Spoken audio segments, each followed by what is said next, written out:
Oh, that is interesting.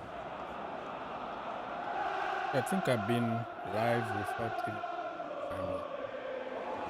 been fixing certain things before I go live, but I think I've already clicked the live button without knowing it. Wow, so it's quite interesting. People can see what you're doing behind the closed doors. Yeah, interesting. So hello everybody. You've been watching me doing stuff without saying anything. But just fix everything. Save. Yeah, go ahead. Anybody that wanna talk, I am busy fixing certain things. I didn't even know that I was live. Hey, good afternoon, brothers. Yes, sir. Prophet. Yeah, I'm going to work today, but I just want to come out and shout out to my boys, Chelsea. I'm proud of the loss. This is the first time I even come out to say that. Okay, that is a big progress. No. Because you know what I loved? Those boys went out fighting. Back in those days, under Pochettino, you see they would have beaten us 3, 4, 5, 6. You understand what I'm saying? Or Frank Lampard, Potter they would have beaten us from first half. This was the first time I saw a Liverpool losing ball possession, 70-30. More shot on target than Liverpool. First time you saw Liverpool parking the bus. Yeah, and which was it? You know, that was the tactics we were meant to use against Liverpool, but they used it against us. They were because scared. They played similar style of football. They were scared. They were scared. They parked the bus. You saw how defensive they were. Yeah, they are very defensive. That's why I said, like, if you come out to play Chelsea will beat you. I don't want to know who you are. Like, give me City. I'm telling you, we'll beat City 3-0 or 3-1. Because you know why? These guys, they know what to. These guys, they've already understood the what's it called, the tactics, and they really played well.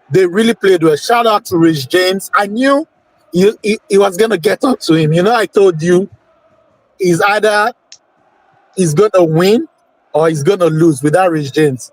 It was his wing they used to score us. He didn't calculate the offside track. But shout out to Rich James. And I wished our coach listened to Mr. Hose when he was talking about play Disasi instead of Tosin. Oh yes, we agree 1,000%. At least some people can be honest and tell me. If it was Ice here, he was going to say, I didn't say that. But even this other French guy, what's his name? This other Benichou. He played well.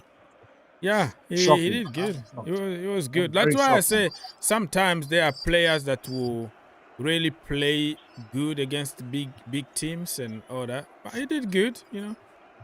Like, to be honest, nobody had a bad game. Even Cole Palmer had a 6/10. That's what people don't understand. Go check what Cole Palmer was doing. He was getting the ball, passing the balls to the right players, but they were not just doing what they were meant to do.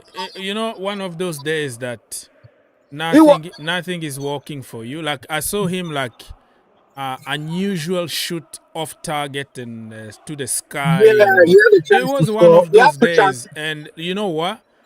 Liverpool made it sound like they had a plan and they blocked him. They didn't block nobody. But it was just because it wasn't really his day. Like, he was doing his thing, trying everything right. Like, it wasn't like somebody's marking him man on one-on-one and like take him out of the game. No, it was just like he wasn't there. Like, it wasn't working for him. But it is what it is. Let them. To Nicholas Jackson.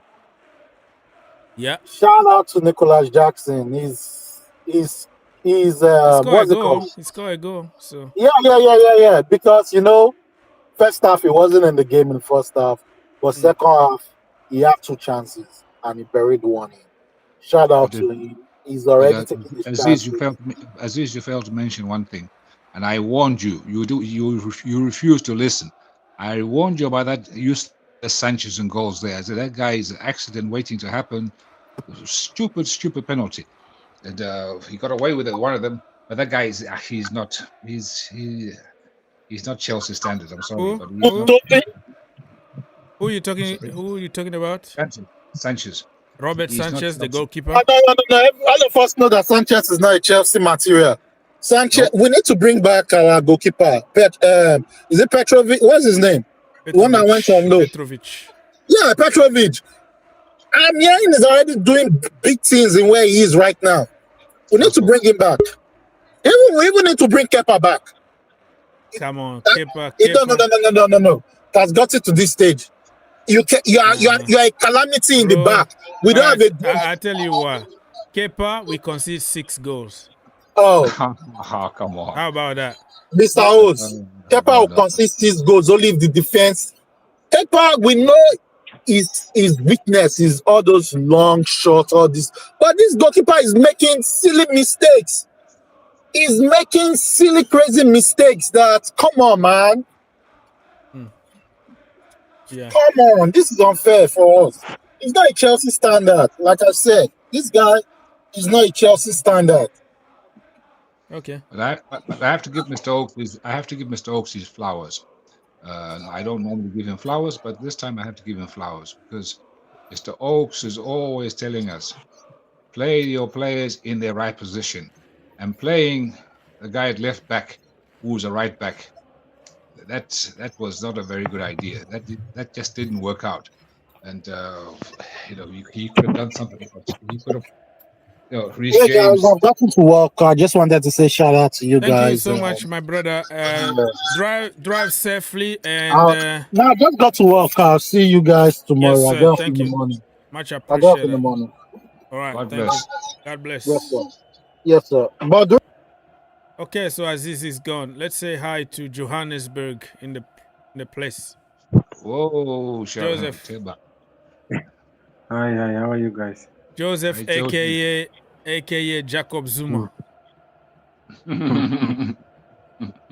What's going on, brother? Good, are you right? Yes, sir. We are here.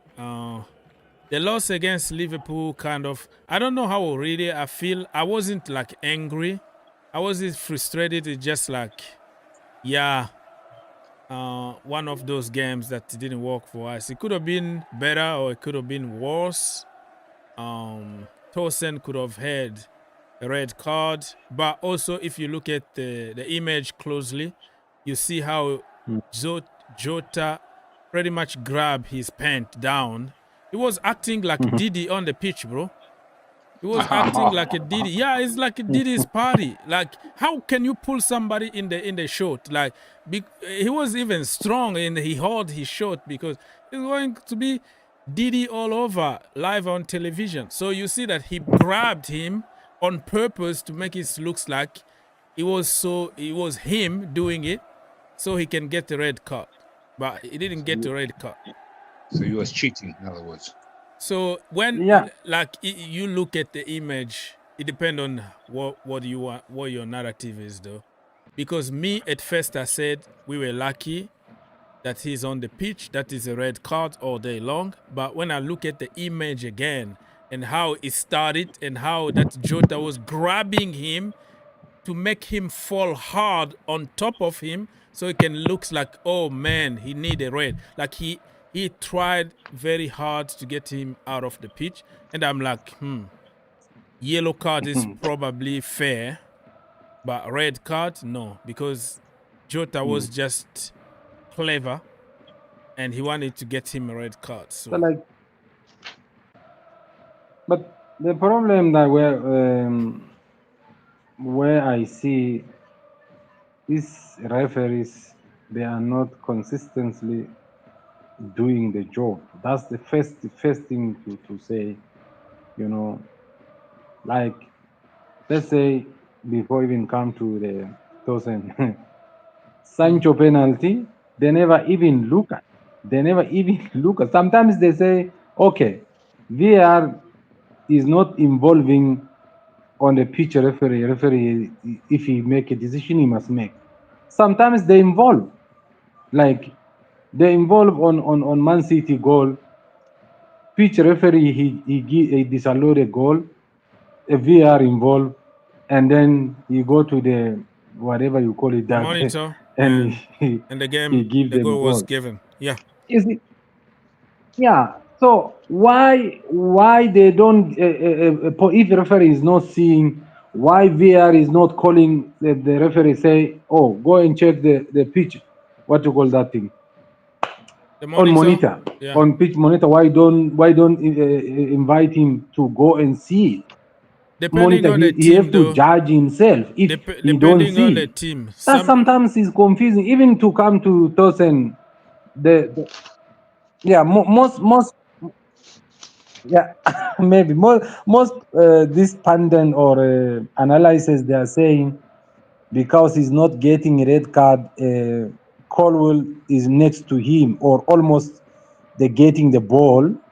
The ball direction is not going to Jota way, and he's going to the Colwell. Colwell is nearly to getting the ball before Jota. That's yeah, what they are it saying. was All the so. people analyzing, saying, okay, now late we seeing, even I watch on you GBF what you channel there. Yeah, I saw GFC. Yeah. you are talking about it, and even I see it. He was pulling his shot.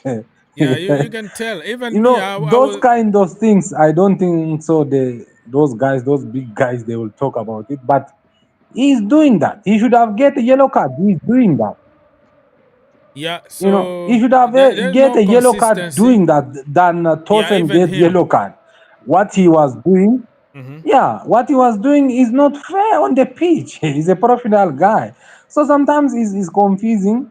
And Tosen is lucky that his pants were not pulled down like in the party. Otherwise, it was going to be headlines and memes on social media. what is But this if you now? see Is my line? how hard he tried to grab to pull his short down, it was like, hey, we are not in a Didi's party here, bro. Just don't do that. Don't do Yes. that. So let me remind people we have a Champions League night tonight. AC Milan are leading 1-0 against Club Brugge. Oh, 1-0? 3-1. 3-1. 3-1 against Club Brugge, and Club Brugge got the red card. Monaco are leading 4-1 against the Red Star. I can't pronounce their new name. They just changed names like a few seasons ago. They used to be called Red Stars, and they changed to almost impossible name for me to pronounce. So we're gonna call them Red Stars. Arsenal are gonna play very soon, in like 30 minutes from now, against Shakhtar, and Aston Villa against Bologna, Girona against Slovan, and we have Juventus against Stuttgart, PSG against PSV, Real Madrid against Borussia Dortmund, and Sturm against Sporting. So we have so many games. Storm. Storm. Storm Graz. That's the one. Yeah, Sturm. Storm. It's a German way of saying it.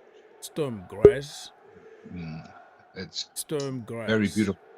Graz is a very beautiful area of Austria, mountains and forests and That is where the mustache guy is coming from. No, I'm not saying.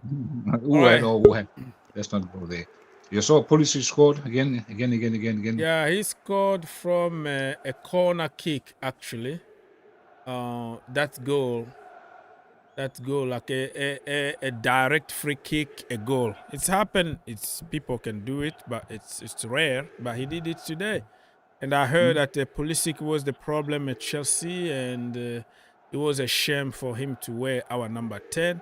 Nobody is saying anything about Mudryk right now. We sold Pulisic 20 million, and we went to buy 88 million. Mr. Perfect himself, Mukalo Mudryk. So I don't have any any issue with Modric, but I'm just giving you example of how social media are so genius to Modric sabotage. he's a work in progress. Be patient. Wait, he's coming. Wait, give it a Come chance. on, in that age.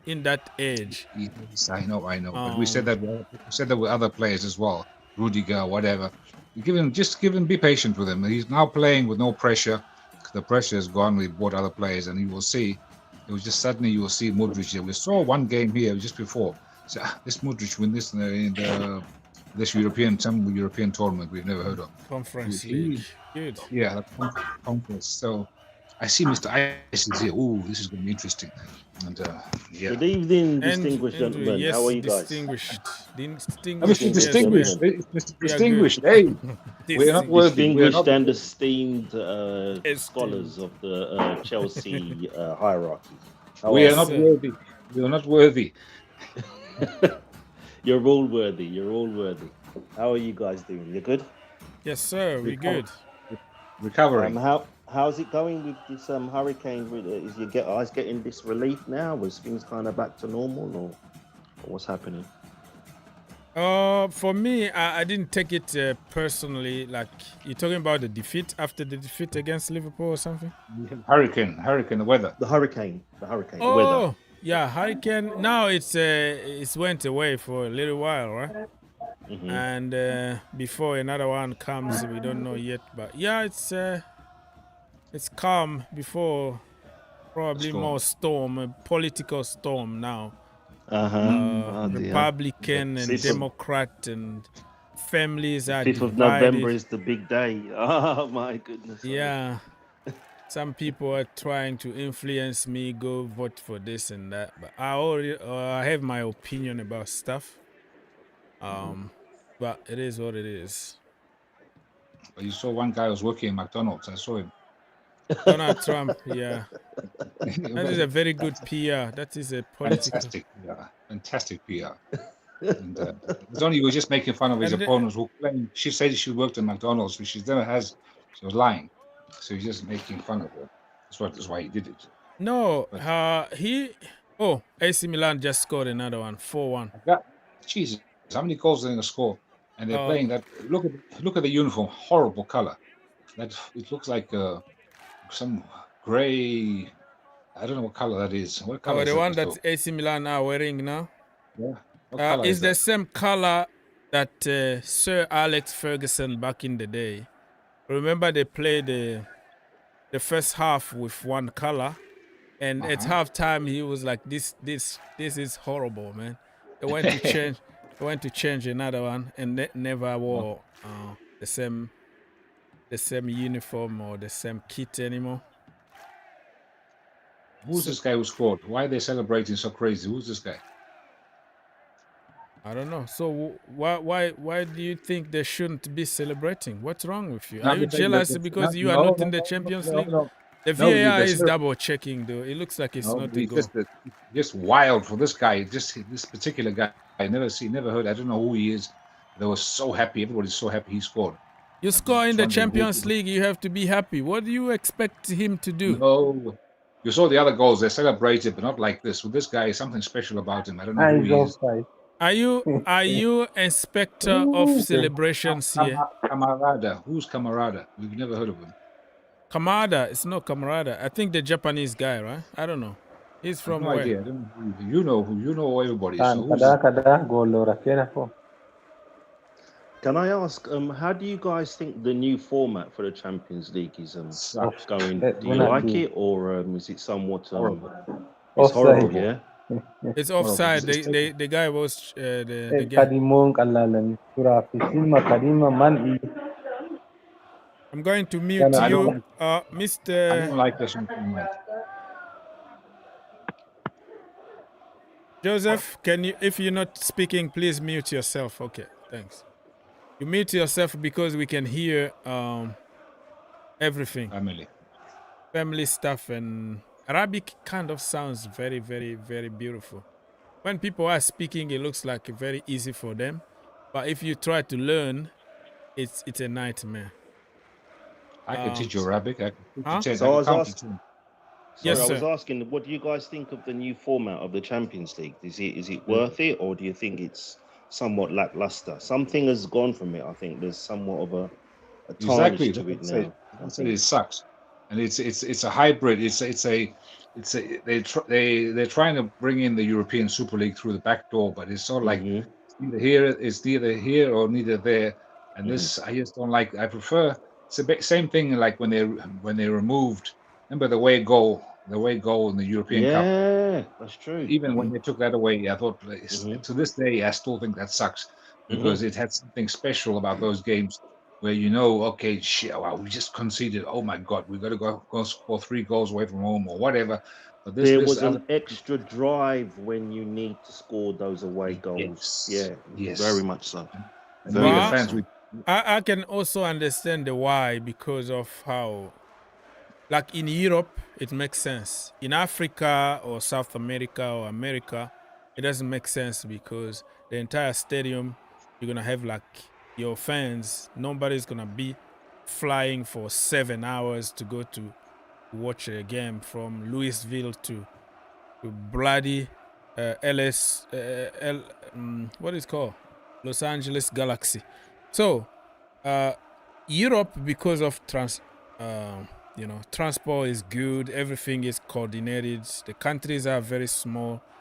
You can go to a game and come back and go back to work in the morning, stuff like that. I can understand somehow that but you're missing the point. The point is but about the way goal.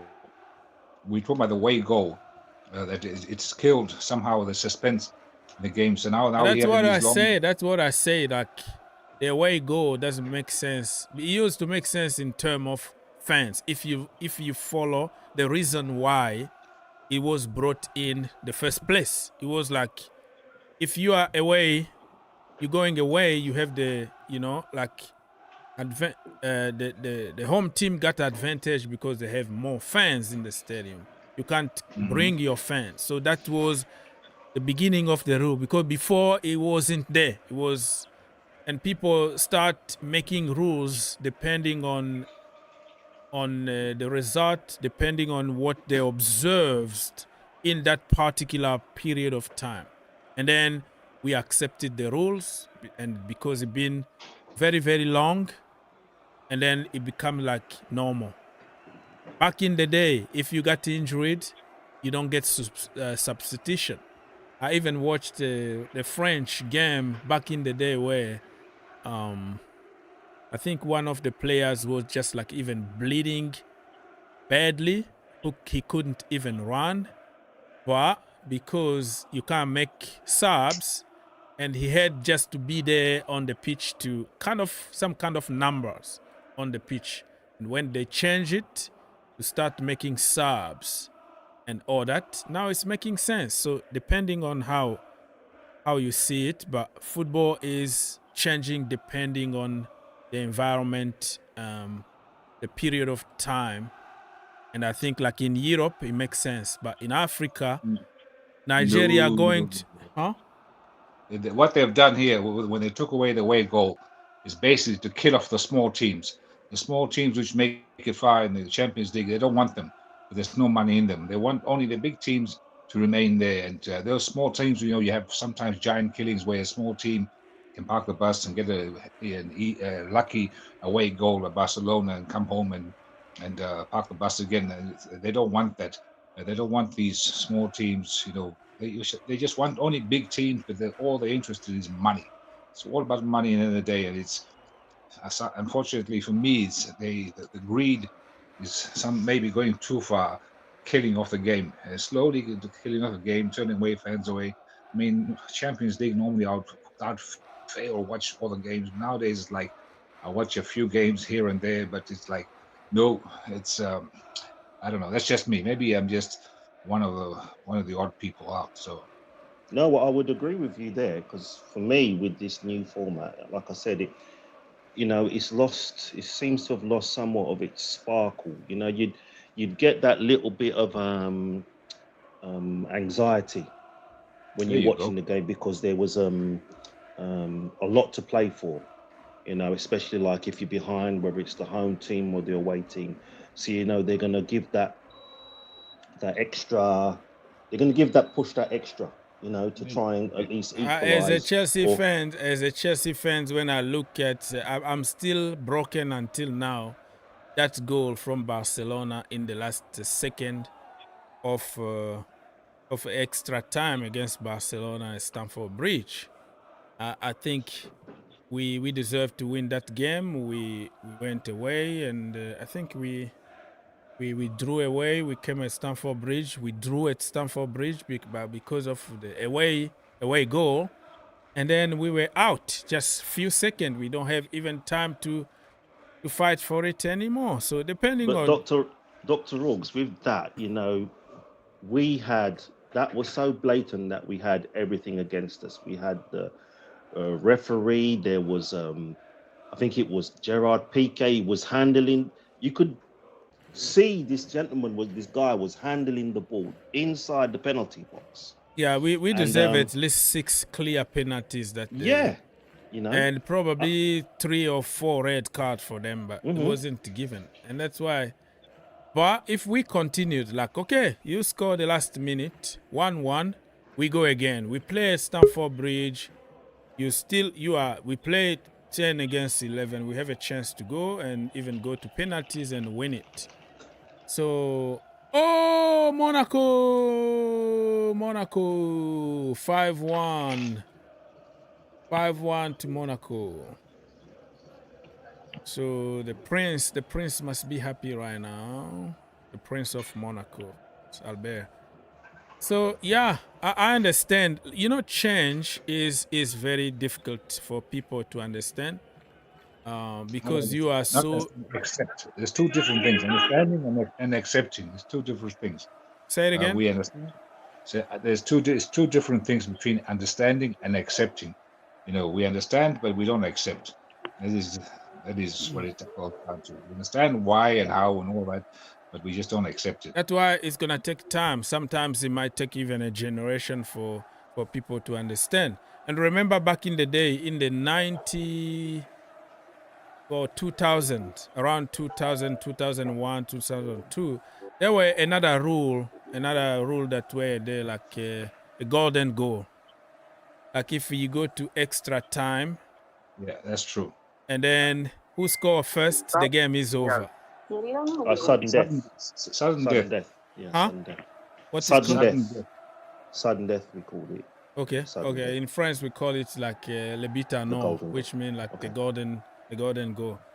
So that also, depending on how, like, I was happy about it because France won one of the games, I don't know, against Italy or against whatever, to get us to like the final or semi-final. It was a big, huge game, and we were really poor, and it was like 1-1 or 2-2 and something like that. And then right at the beginning of the extra time, I don't know if Lilian Thuram or somebody from Norway scored, and the game was over. And but if it goes against you, and then you are, no, this is bad, man. This is bad. It should be just go for 30 minutes. So, there were so many rules, you know, during this football evolution. It's been a lot of rules. Many of them are stupid and makes no sense. Some of them make sense for a period of time, and then you look back and you're like, no, it doesn't make sense. Back in the day, the goalkeeper was allowed to move, make a little bit of movement. Now you can't even move, but if somebody is taking a penalty like Ronaldo, he can run, stop, make all kind of tricks to trick you, but you, the goalkeeper, you stand there, you can't do anything. So advantage to the penalty taker and not to the goalkeeper. So all those little things, it just like you can't convince 100% of people. It's so bad with Ronaldo and Messi that they can run, and if they look, they think, this doesn't look good for my TikTok. Let me go back again, run again, see how. Doesn't look good to my TikTok. All right. Then they can run again, and then they can shoot. You know, then this looks more stylish. This will get a lot of hits to my TikTok, and I'll make a few more million. Yeah. And that is But the goalkeeper just waves his hand, sneezes, or just Nothing. Oh, you can't do this. Oh, you do this. But this guy been making all kind of jokes. Some of them are gonna walk just like, the Metro Boy, Ric Flair, the way like he walk on the ring. That kind of walk. You will see Pogba doing the same kind of walk. Goes left, goes right, come in the middle, doing all kind of thing just to walk with your mind game, and then they score. No problem. But a goalkeeper, you don't do this. You don't move here. Man. Well, I remember years ago, Liverpool had a goalkeeper named was it Bruce Grobbelaar? If you remember Bruce Grobbelaar. Yes, sir. And Rhodesia. I think that's right. Yes. And he had this style where somebody was taking a penalty against him, and he would knock his knees. He'd knock his knees together to show like he's nervous. Yeah. So on. And he saved a lot of his penalties like that because he maybe gave the penalty taker a sense of that he had him on the ropes. Gave him the penalty taker nervous breakdown basically. So and even that humor, those little things, it will put him off. So all right, if there are rules now that the goalkeeper can't move from side to side or someone, you've got to do something else to kind of get in the penalty taker's head, get in his head and put him off and so on. Even with Ivan Toney, when he takes a penalty, from what I understand, he doesn't look at the ball. He's staring straight at the goalkeeper. Now, I don't know about you, but me as a goalkeeper, that's going to put me off. So he's using that tactics. The goalkeeper's got to do the same. He's got to use his tactics to get in the penalty taker's head. That is a good point. You're using your tactics. Let me also do my thing. But I'm not allowed to do my thing. You're allowed to do your thing. How that is fair? I don't know how good your memory is, but maybe you're not as old as I am. But I remember Dutch goalkeeper Hans van Breukelen, he was one who did those mind games. Who basically he started that business, walk up to the penalty taker and start shit talking. Talk about his grandfather or grandmother or I don't know, whatever. And you would see penalty takers getting angry. Okay, and basically basically it was all about taking away their concentration because they start focusing on what this guy was saying. And this is why you notice, when referees nowadays, they won't let the keeper anywhere near the penalty taker because they're scared that he's going to start doing mind games or getting in under his skin. And you'll find some of the best penalty takers shooting the ball and the thing landing on the moon, and you're thinking, what happened to this guy? In the English, I think the English were the worst of this. They used to have a very weak mentality until Southgate took over. Southgate has obviously had a lot of psychologists, and I don't know what have you, who has been teaching these guys how to stay strong mentally. Because if you notice England, they don't lose that many penalty shootouts anymore. But unlike in the day, if you get the penalties, England's in the penalties, you just knew, don't even bother. England's going to lose one way or the other. Going to have Stuart Pearce or whoever, Southgate, or somebody's going to miss, and he's just knew England is just going to lose. And but nowadays, that's not a given anymore because England, they woke up from the ashes. But let's just see with Tuchel might just take them right back where they came from. Take them right back. All the progress. You can say what you want about Southgate, but he did make 2 finals, what have you. He's had a lot of success. So Tuchel is under pressure. He's under pressure to finish the job. But somehow I think he's on a road to a hiding that job there. It's a very So you as an English. Sorry to interrupt you. I would like to hear your opinion. You as an English person living in England, yes, having a German as your manager for the national team. Please elaborate. Well, he's got some pedigree behind him. He's a good cup manager. And I But I'm think saying your national pride. I'm talking about your national. I'm talking about national how it feels. Not an English guy. if I'm honest with you, Mr. Republic, I'm not too phased. I just want to see them raise a cup, really. So whether it's an English manager or a foreign manager, it doesn't really matter to me. I just want us to achieve something, to have some form of silverware. You know, we haven't done it with English managers, and I think maybe the FA they're trying to think outside the box.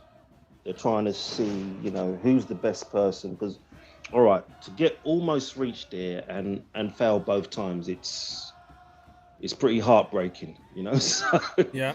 you know, it's about time we just need to get over that line. Just get over that line. So, whether it's an English manager or a Spanish or a German or a Dutch, it doesn't really matter to me. As long as we can, you know, get Mr. over Oaks, that line. Mr. Oaks raised a point the other day. Mhm. So he was saying maybe the English players aren't as good as they think they are because it's only because the Premier League is the most popular league in the world. We all watch it, and we all feel like we know every player what it's. And in our minds, they're world class and everything. But in reality, maybe they're not as good as the media makes out to, and what we think in our minds, because we don't really see the French Farmers League or the German Bundesliga or the Italian or whatever, and where there's a lot better players than in the English league. Yeah. What I would say in regards to that is that I think the English managers themselves, um, they somewhat operate within a bubble. They operate within England. Not many of them try to go abroad and go as an assistant manager with, say, an Ancelotti or who else is out there who's pretty big, maybe with Alonso. So they'll have a large repertoire. They'll have a large repertoire. They'll know how they play in the Spanish league. They'll know how they play in the Italian league. They can amalgamate those things together with the English style of football. And I think this would elevate them. But they don't seem to want to do that. I think if Frank Lampard, I think he had the makings of a good manager. Oh yes, But I agree. but I think because he didn't really take those intermediary steps to get to that level, to be a manager, to gain experience, and so he just jumped straight in there. And I think if he'd have gone abroad, he would have done a lot better and made a bigger name for himself. He could have probably even gone for the England job as well. They What probably you're would have saying given is him a chance. his database of knowledge was very almost like a bit like the band AC/DC. It's almost the same. If you hear all their songs, it's basically the same guitar tune, just a few different words. And basically, he had what he did was his skill set. What he had was good, but he needed He was to. still limited. He was limited, but he needed to get more knowledge. So, like you say, go and play. He needs to go and be a vice coach, vice president, what you call deputy coach in Italy, where somebody maybe Spain or so Assistant you coach. Yeah. assistant coach, and you learn from a master like a Jose or whoever. Like just like Jose. Jose, who taught Jose? It was Bobby Robson. It's Bobby Robson, you see. Yes, he's the one who taught Jose. Jose didn't. He was a school teacher, wasn't he? I think he was a school teacher and then a translator.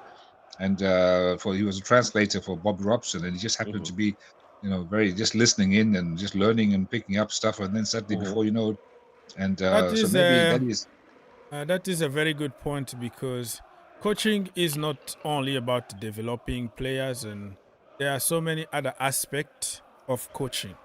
I was watching Jose Mourinho interview recently, where I think he was with Rio Ferdinand or something, and he was like the day that he learned even more was they bought that 19, 18 years old kid from PSV. His name was Ronaldo Nazario, R9, the Brazilian. Back in the day, it wasn't like social media today. It's like you are surprised. Who is this kid? Like you never even watched him. It's only like one clip on one of the TVs. There is no YouTube. There is no nothing. So you kind of discover the player. And there was a game against, I don't know, it was like a final of a cup or something. And Sir Robbie, what he was now? Bobby Robson. Bobby Robson. Okay, so Sir Bobby, he was a Mourinho. So Bobby again. Okay, we call him Robbie. We call him Robbie from Okay, Arsenal fan so team. it's he told him like, we're gonna play with Ronaldo, and Mourinho is like, no, you have to play such and such. He's been working very hard in training or whatever, and he was like, do you want to win or do you want to make other people happy, or you don't want to make players happy? So Mourinho said that from that day he understands that in football is about winning, and you're gonna make a lot of people unhappy, but it doesn't matter because you win. So there are certain little things that you learn in a situation like that. Like, he didn't know Ronaldo, but when he was on the pitch, like he said, like that day he scored like a hat trick or something for a kid that he never knew. But the manager judged him and said, this is the guy that need to play. So those little things, like in case of like Lampard, he developed good. He understand. He's very emotional with young kids. Give them time. But sometime in football, you just need to be harsh and make decisions that will win you games. So you are not only a developing coach and patient and waiting, but you have to make decisions for the good of the team in that particular moment and win. Going back to something that you were talking early on about, like shithousery goalkeepers. Now, I think Emi Martinez from Aston Villa is the guy who reflects everything that you were saying, that they will just walk on your mind, trash talk, intimidate you before you even take a penalty. That's why he saves a lot of penalties and a lot of decisive moments, because he gets into your head. Look at what he did with France in the final of the World Cup. And he continued to do the same with Villa everywhere he goes.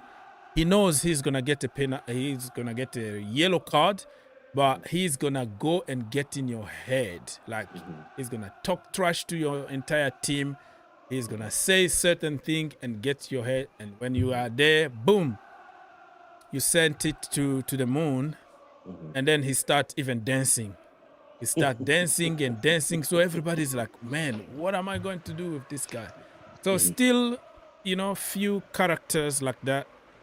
Who was that goalkeeper from Barcelona? That guy, Victor Valdez. Remember him? Yes. Okay. He was another one. So another one. That kind of.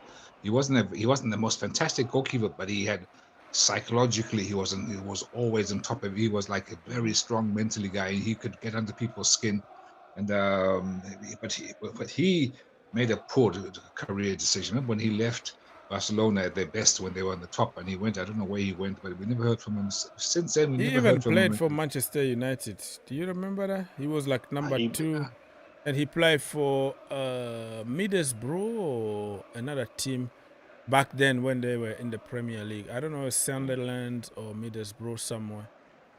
And he had. I don't know what happened for him to leave Barcelona. Or somebody was already coming in and he was, like on the bench often, and he thought, well, I have to go somewhere. But he must be proud of having a great career. Won Champions League, won so many trophies. So, but I still think there was a lot of years left for him to be still playing Barcelona. But they got this guy Ter Stegen. I don't rate him. I don't think he's that good. He's probably not as good as the ones they've had before. He's injured at the moment. I think he's going to be out for many months. That's why they signed a guy who smokes cigarette a lot. Chesney. Are you sure? Are you sure it's cigarettes he's smoking? Yeah. Maybe You some Chesney. green stuff too. I don't know if he, Chesney, the Polish guy. yeah. Yes. Wow. Okay, He I didn't know this. retired from football, but Uh-huh. because Ter Stegen got injured and all of a sudden they wanted emergency goalkeeper in the middle of the season. You can't go out there and buy a goalkeeper. So he decided to come back from retirement and go to Barcelona. Why didn't they take Kepa on loan? Say it again. Why didn't they take Kepa on loan? Kepa was at Real Madrid already, and Okay. it's not gonna just walk like you. Well, Kepa also was under contract already at Bournemouth, so it's something that's happened already during the season. The only way that something like that can happen is like if you end somebody's contract like now, in the middle of the season, Or terminate their contract. you terminate the contract, so that player is like a free He's a agent. free agent. So you can go sign.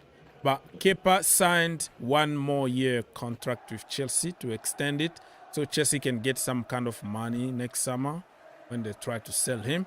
And then they sent him on loan at Bournemouth. So it was already impossible.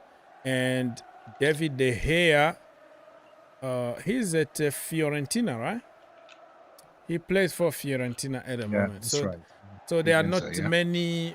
many goalkeepers out there like who are free and ready to go and play for Barcelona. So Chelsea has many. Chelsea have 7. You can come and borrow a few. They have so many. They have so many. They don't know what to do with them. Robert Sanchez, you mean? Yeah, but they're not Sanchez. But we have. What about all the other ones that signed? The other ones we've never heard of. We have Mike about 7 Penders, yeah, and we have Mhm. Mike Penders who's still on loan over there with Genk or Genk. What happened to that? What's his name? Is it Gabi or something that? Or Yeah, Gaga. Gabriel Gaga. Slonina. Yes. Yeah, what happened he's to him? in League One now. He's playing for, I don't know what team, I forgot the name, but he's playing for League One. I don't think he's gonna make it a Chelsea top. I lost a little bit of confidence. He went to Belgium last season. It didn't go according to the plan. We couldn't find another loan for him. Now he's playing in League One. But he was here in the MLS every single week. He was like 18 years old, but playing week in, week out, number 1 choice. And then he went to Europe, and now he's playing in League One. So I don't know if he's gonna make it to that level anymore. But Chelsea might just sell him and get some money or some profit or no profit. I don't know. So can I ask you, distinguished esteemed gentlemen, do you think we need a new goalkeeper, or should we just stick with Sanchez? Petrovic, I don't bring know. him back. Bring Petrovic? Petrovic back from Strasbourg. Mm-hmm. But it looks like all of them, let's be honest, Robert Sanchez, Georgi Petrovic, they are not very, very good with their They're distribution all under from the par, back. isn't it? Yeah. They can't really play ball.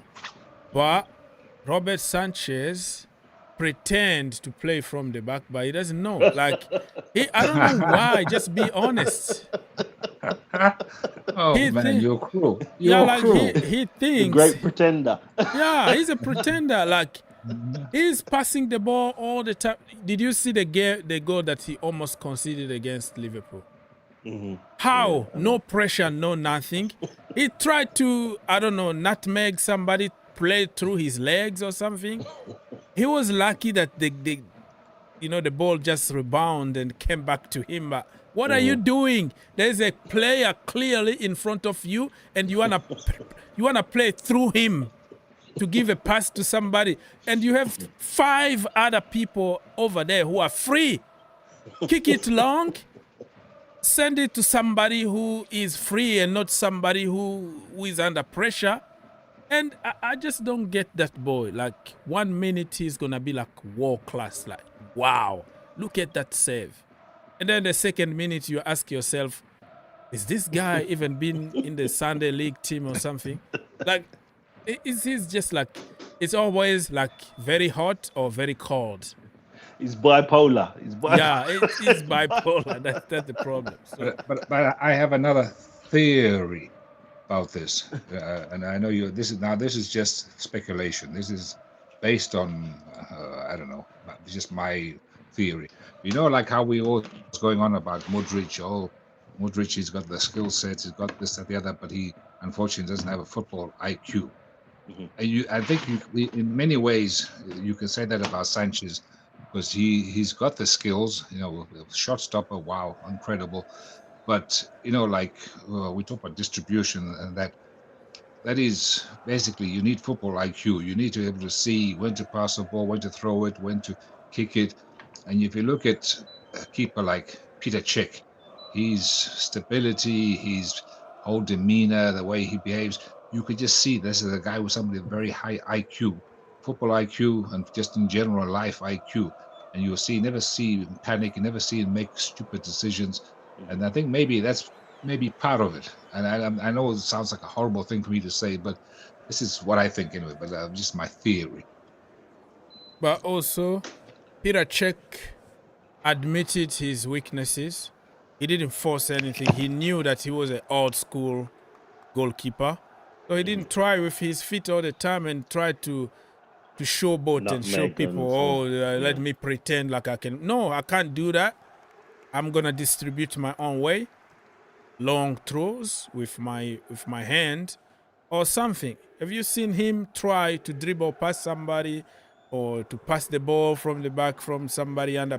No, he didn't even try that. So he focused on his strength instead of let me try to develop my weaknesses. In that age, you don't develop that anymore. Just do what you can do for the team. And Peter Cech was one of the best without playing from the back thing. So what was one? Just name me 3 of Peter Cech's strengths. Everything else but passing from I mean, the just back like in with his particular feet. way he was, you know, there's so many aspects of goalkeeper. So could I say, like, would it be fair to say that one-on-one striker versus goalkeeper, Peter Cech was unbelievable. He was he was also releasing the pressure, like authority in the box, collecting the ball, claiming everything from whatever position he's there. That is his territory. That is his house.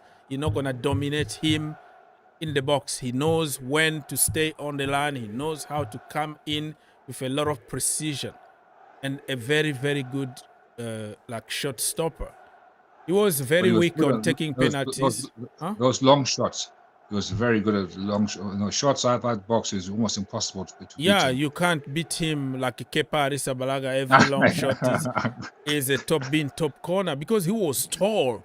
Peter Cech is a tall, imposing guy. Like, you look at him and you are even like afraid of him. Kepa is like very small. Like, nobody's afraid of Kepa. Like, you will see players, they are like pushing him around, and when they are like tall defenders, and then you can't even see Kepa. Like, he's hiding behind tall. Like, where is my goalkeeper here? Like, you can't even see him. So Peter Cech, like I said, it's a lot of quality that you can put in him. He had his weaknesses, which is playing from the back. If we go on your theory there, that you say that Kepa is small and you can't see him, what about Sanchez? He's tall, you can see him, but he's flapping like a butterfly. He doesn't know what he's doing at crosses. So what's the point? That's what I said. It has nothing to do with being only tall or being only short. It's just those abilities that you have to play the ball from the back. I've seen also some very short goalkeepers, but they are very imposing. They are very commanding in the box. They are loud. They talk all the time. They command the line. They can come and punch the ball, even if they are short. But if they go for the ball, they go for it.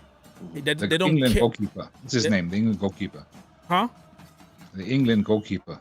Oh, Pickford. Pickford. That is another case, because he does most of the time he does good for England, But when it Yeah. comes to the club level, most of the time he's like Kepa Bragadabra.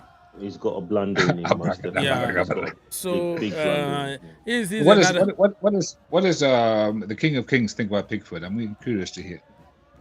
Yeah, like I think overall he's pretty good. He's above average, but he does have a blunder in him here and there, and he'll do it at the time when you lead it, the worst time possible. He'll be performing that blunder and concede. You know what I mean? But I mean, if he's got a good defensive four in front of him, he's pretty good because he can make some pretty good saves, and he's not the biggest guy in the world. I think his career is over with England with Thomas Tuchel, to be honest. And in the last couple of games they played, I think he put them under a lot of pressure. Look at the clearance from Levi Colwill in one of the mistakes that he made. Tried to dribble from the back thing, and Levi Colwill saved him, but he couldn't save him all the time. So in the game that England lost like 2-1, and to his credit, Pickford most of the time does good for his nation. That you can't take that away from him. I've seen him save a penalty for his country. I've seen him doing amazing stuff with his country. But in the club level, when it comes to week in and week out, and you start discovering that this guy he got like T-Rex hands. His hands are short, just like hands. just like Kepa, man. Like they are hands. Some goalkeepers, they can be short, but they have those like giant kind of arms, long hands. But Kepa is like, bro, what is this? Like it's always like missing few inches, But you saw how talking about his club, Atletico Everton. You see how they've now starting to turn up the wick. Now they after a terrible season start, they're suddenly like slowly but surely climbing up the table. Remember the rock bottom. Sean Dyche is like the Undertaker. Every time you wanna bury him, he's gonna just come up nowhere. Brexit FC, okay? Fish and chips FC. Fish and chips FC. That guy can give you trouble. He just set up the team to frustrate you, nick a goal. Mudryk is watching this game today with Chenchenko. Mudryk, they are watching Shakhtar. For the game between Arsenal and Shakhtar, remember Chelsea bought Mudryk from Shakhtar. So he's in the stadium at the Emirates today with Chenchenko, who is can we call him really a Chelsea legend? No, I don't think so. He's a hero. Shevchenko or Shevchenko. Shevchenko. Okay, the striker. I thought you were talking about the Arsenal. No, that is Zinchenko. Zinchenko, that's the Arsenal and this guy. Is Shevchenko is a ex-Chelsea number 9. We bought him after him winning the Ballon d'Or, if I'm not mistaken.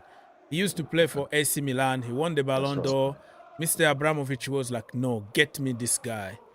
But he wasn't like that great at Chelsea, let's be honest. But he did his thing. It is what it is. Again, the playing system. So I think really Chelsea, I think they should send Mr. Mudryk back to Shakhtar to develop a little bit. Because over there, he's going to play week in and week out. But at Chelsea right now, bro, I don't think he's going to have enough playing time. De Zerbi also, they just bought another winger. They bought a lot of players. I don't know if they're going to take him. But he need to play. The only way he can improve is to play. Make those mistakes and learn. But those guys, with Esteval Willian coming in and Kendry Pires, he's falling further and further down the pecking order. Yeah, even now there are games that he's not even on the bench. So even though Willian and highest, they don't play the same position, but I got your point because we're gonna have a rich people problem Yeah. next summer, bro. Mhm. So many quality in front. Who's gonna? I don't know. We have to do something. Palmer is impossible to kind of take his place, and unless if he's injured or tired. And you have Joao Felix, and you have Nkunku. Somebody has to go. Few players need to go next summer, and we bring some new. That's why, Felix. Don't get me wrong. I like the guy in the personal level, but it didn't make a lot of sense for me. Sense to buy him. It's true. Yeah, Very in true. terms of football, like I want to see him enjoy his football, play, score goals somewhere. But at Chelsea, his position is like taken by many people. So I don't know. It was And a needless how good was Pedro against Liverpool when he came on? Wow. Pedro That's the Neto. first time. Yeah, that's the first time we saw. Okay, this boy's got skills. That's the first game I've seen where I said, "Oh, there's something here." That's where he really showed why we pay so much money for him. We think, okay, this guy, there's something. Let's follow. It's the first time I've seen him where he really shined. And but unfortunately, we didn't. He couldn't. Yeah, there were chances there, but yeah, that's one of those games when I watched. I was so frustrated. I think this game was unnecessary loss. We shouldn't have lost this game. Liverpool weren't that good. We played in such a way that we forced them to park the bus, and we were a lot better than Liverpool. But we lost that. Yeah, it's a shame, crying shame. But okay, we learn and we move on, and we learn and move on. I think in regards to that match, I just believe that as the manager said, we're not quite there yet. There's still a lot of work that needs to be done, and the very fact that was able to go somewhat toe to toe with them, because you have to remember that they're a club who their team is well gelled. They've been together for a considerable amount of time, whereas our players have just only from this season, with Pedro Neto coming in, and one or two others, Vega, and so on and so forth. So they still need time to gel together. So I'm not too disappointed, to be honest with you, and I'm sure probably the second, second leg, or when they come to Stamford The Bridge. Stamford Bridge, we're gonna be better. It's might be next. Much better. Yeah, plus all those suspensions, and we didn't have a normal back four. Don't forget that was a very important part of that equation, because we had who was this guy, this slow guy from Fulham playing there, and we didn't have Tosin. He was, as Mr. Oak said before, the guy is slow. But so if we had our normal back four, I think that game would have been a lot different. But and he benched Enzo. Wow, I was shocked.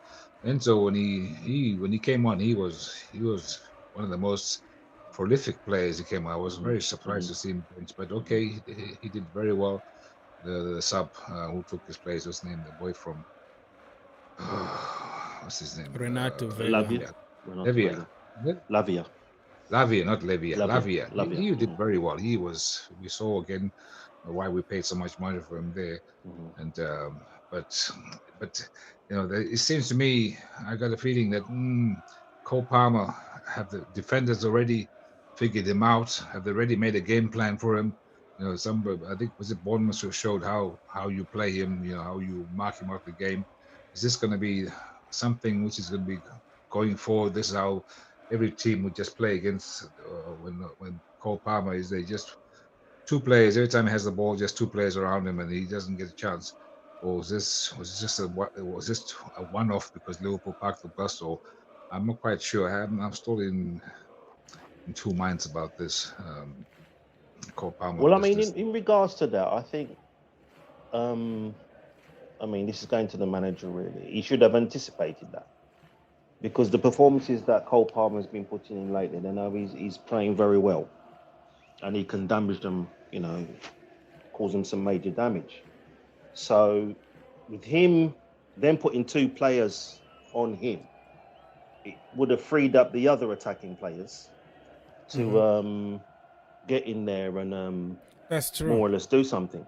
And that's why we shouldn't be depending on Palmer magic On all the Palmer, time. you say. It's like let them mark him, and that is Mhm. gonna give us joy to do something else. And Exactly.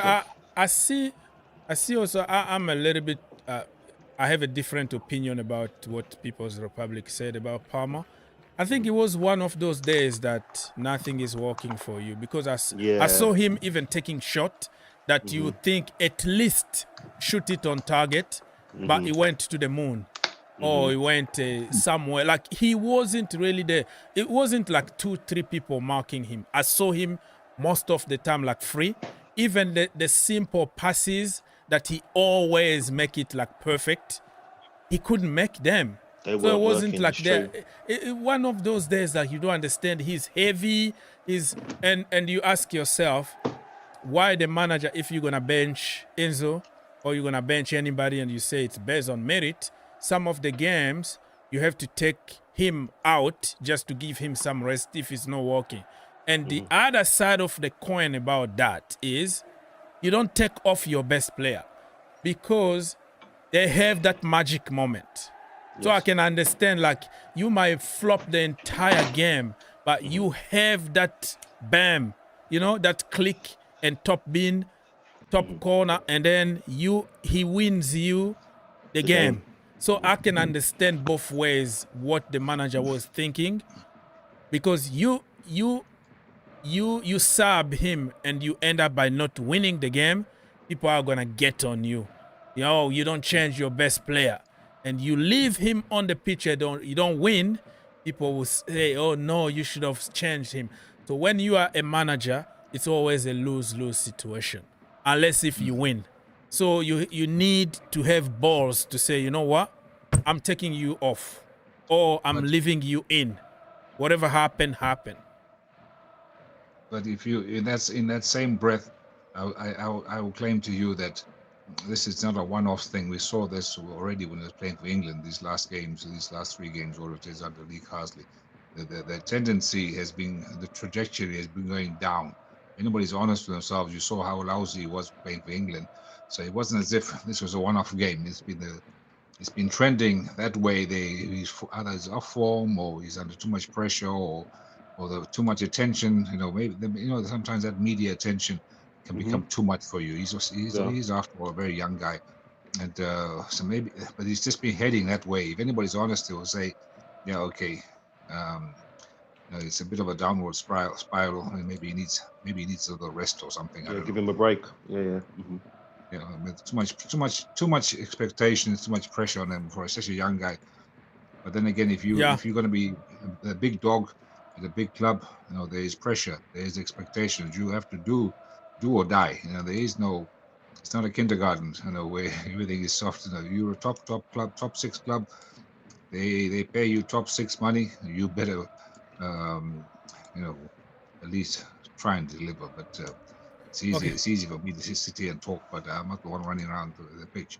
But Yeah, so that is understandable. And even Andrew, my other brother from Arizona, he said that should not be Palmer's fault. We need more leadership experience in the back and leadership experience up top. Imagine if we had Osimhen. That is a very good point. It doesn't. We don't have to depend 100% on Palmer. And say that it's okay to criticize Palmer, but just remember that he's only 22 years old, and he just lost a bit of concentration. Most player peak probably at the age of 24 and older. Yeah, that makes sense. Not everybody is gonna be like Lamine Yamal, 16, and you already on your prime. Yeah. Most of us follow the normal development of human being. Those smart kids, like over smart geniuses, they don't make them often. They make them very rare. And they're gonna mature very, very early. You ask it, how old are you? I'm 15. Hello? In your age, I was doing doing my homework and getting spanked by my mother or something. But you are like a genius right now. So yeah, I understand that people really, that's what people don't understand. Like, the comparison is like, oh, look at such, look at Mbappe, look at Haaland, look at how many Mbappes, Haaland, and Messis are out there. Few of them. So, many human beings will follow the normal development of, okay, 22, you're still learning, 23, 24, 25, 26, you start getting mature and you start getting in your peak.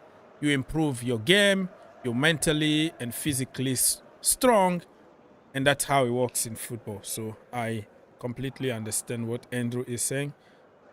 I think when you mention that as well, that's quite indicative of what happens to Raheem Sterling. I don't know if you saw the game the other day, and did he start? I think he started Against And they Bournemouth, yeah, against Bournemouth, they lost. and they subbed him off at 37 minutes. Yeah, Because of that red was card. understandable because of the red card. But yeah, so the point Oh, you're okay. trying to make is like, he was bad. He wasn't bad. Like that game, he was Raheem Sterling. That is his level, not like wow thing. But he wasn't he wasn't the worst on the pitch. That's what I Okay. can say.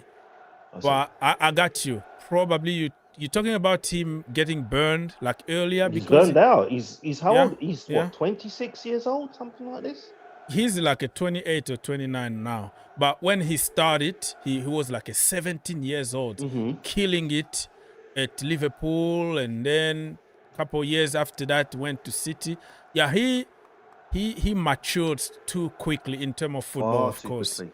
So he played a lot of football. He got fame very, very early. So most of them, they're gonna get burned a little early, and they already reached their peak like at a very young age, and now it's just they're going down already. But he can still give you few good games here and there. Just not what Arsenal fans want us to believe, that we made the worst mistakes in the world. He's gonna win them the Champions League, Premier League, and you still pay him money. That is just banter. But in reality, you might find that he could be the reason why you don't win anything. It's true. Very true. Yeah, that's what they say with. Yes, sir. Oaks is terrible.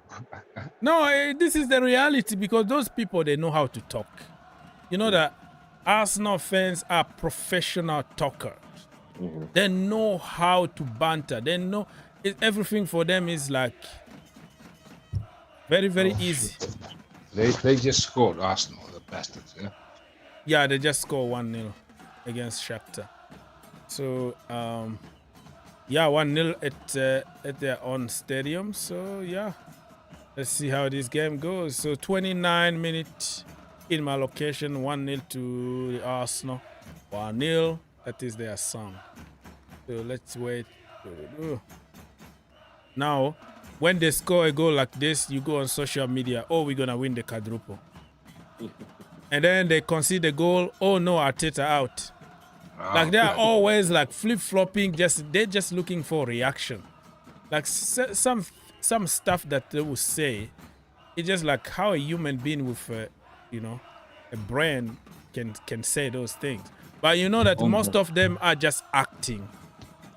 It's just like they are a bunch of actors, actress, just making a show. Like, you don't even. It's just like now everything is confused with AI technology. So even if you make a video and you see Donald Trump talking or People's Republic talking, you have to ask yourself: is this a real person, or this is intelligence, artificial? What is called artificial intelligence? Yeah, you don't know. So that is exactly what Arsenal fans are. You ask yourself, are you acting now? Are you being a real person? Because some of the texts that they come up with, you like, what the heck? So now they are celebrating. You go on social media right now. Oh, we're gonna win this. Oh, this is our Champions League, man. And then when they get knocked out 5-0 against Bayern Munich, Wenger out. It's Wenger's fault. Oh, Dortmund 1-0 at Bernabeu. 1-0 Dortmund. They are taking their revenge from last year final, corrupt final that 1-0 Dortmund against Real Madrid at the Bernabeu Stadium. I don't know if Florentino, that is his name, huh? Florentino Perez is in the VAR room to try to find an angle to cancel that goal. That's how it is. That's how it works with Real Madrid. They're gonna find something in the build-up or something that happened 5 minutes ago to cancel again a goal against. But to be fair to Real Madrid, you know, they always find a way. So that doesn't mean anything to them. They've conceded, yeah, but they always find a way. That man, anyway, man, every way lead to Rome. What in French we say "tout chemin mène à Rome." I don't know what you say in English. Every way or every road. All roads. Oh yeah, so road to Rome. So for them, you see, even you have a mindset of, yeah, it's Real Madrid, it's gonna happen. The same mindset for the players on the pitch, the same mindset for the referees and the VAR. Yeah, it's Real Madrid. That's what they do. So they get everything easy for them. Everything is like, you know. But you see, they've proven it, you know, numerous times. You know, so it's hard not to take notice of that, Dr. Rules, you know. And that is where the mindset comes from. Because you're playing against them and you are leading 3-0, 10 minutes to go. And then you bring Pulisic and Hakim Ziyech.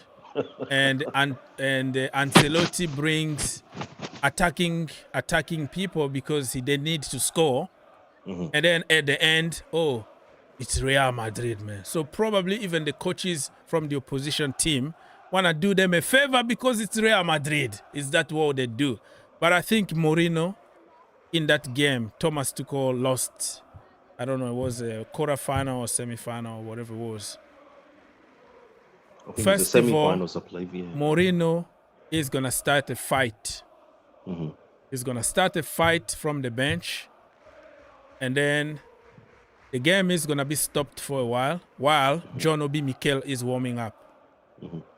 That is his strategy. Just he want to bring somebody who can really reinforce the thing. So he's going to slow everything. He's going to get a yellow card or whatever. He's going to make it complicated for you. He's going to park the bus, the airplane, the Air Force One. He's going to double deck, triple deck, whatever he can find to make life impossible for you. He's going to do it. You're bringing bloody Pulisic. 10 minutes to go. 3-0. We are already through. What are you doing? And you know who's to blame at the end? It's Mason Mount. Hello? Like, certain things are simple common sense. I'm proud of my manager, but it's Mason Mount's fault. Hello? Did you make the change you needed to make? Marcus Alonso can't even run. He can't even jog anymore. Aspilicueta is finito. Such and such. Everybody is tired there. Bring some fresh leg. Reinforce your midfield and your defense. That's it.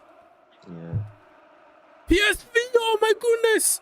Oh, Dortmund second goal. My friend. 2-0 to Dortmund. 1-0 to PSV against PSG at the Parc des Princes. And you know that I hate... It's your night tonight. Huh? It's your night tonight. Yeah, it's my night. I have like 4 screens in front of me, so I can miss one goal. But oh yeah, I hate PSG, bro.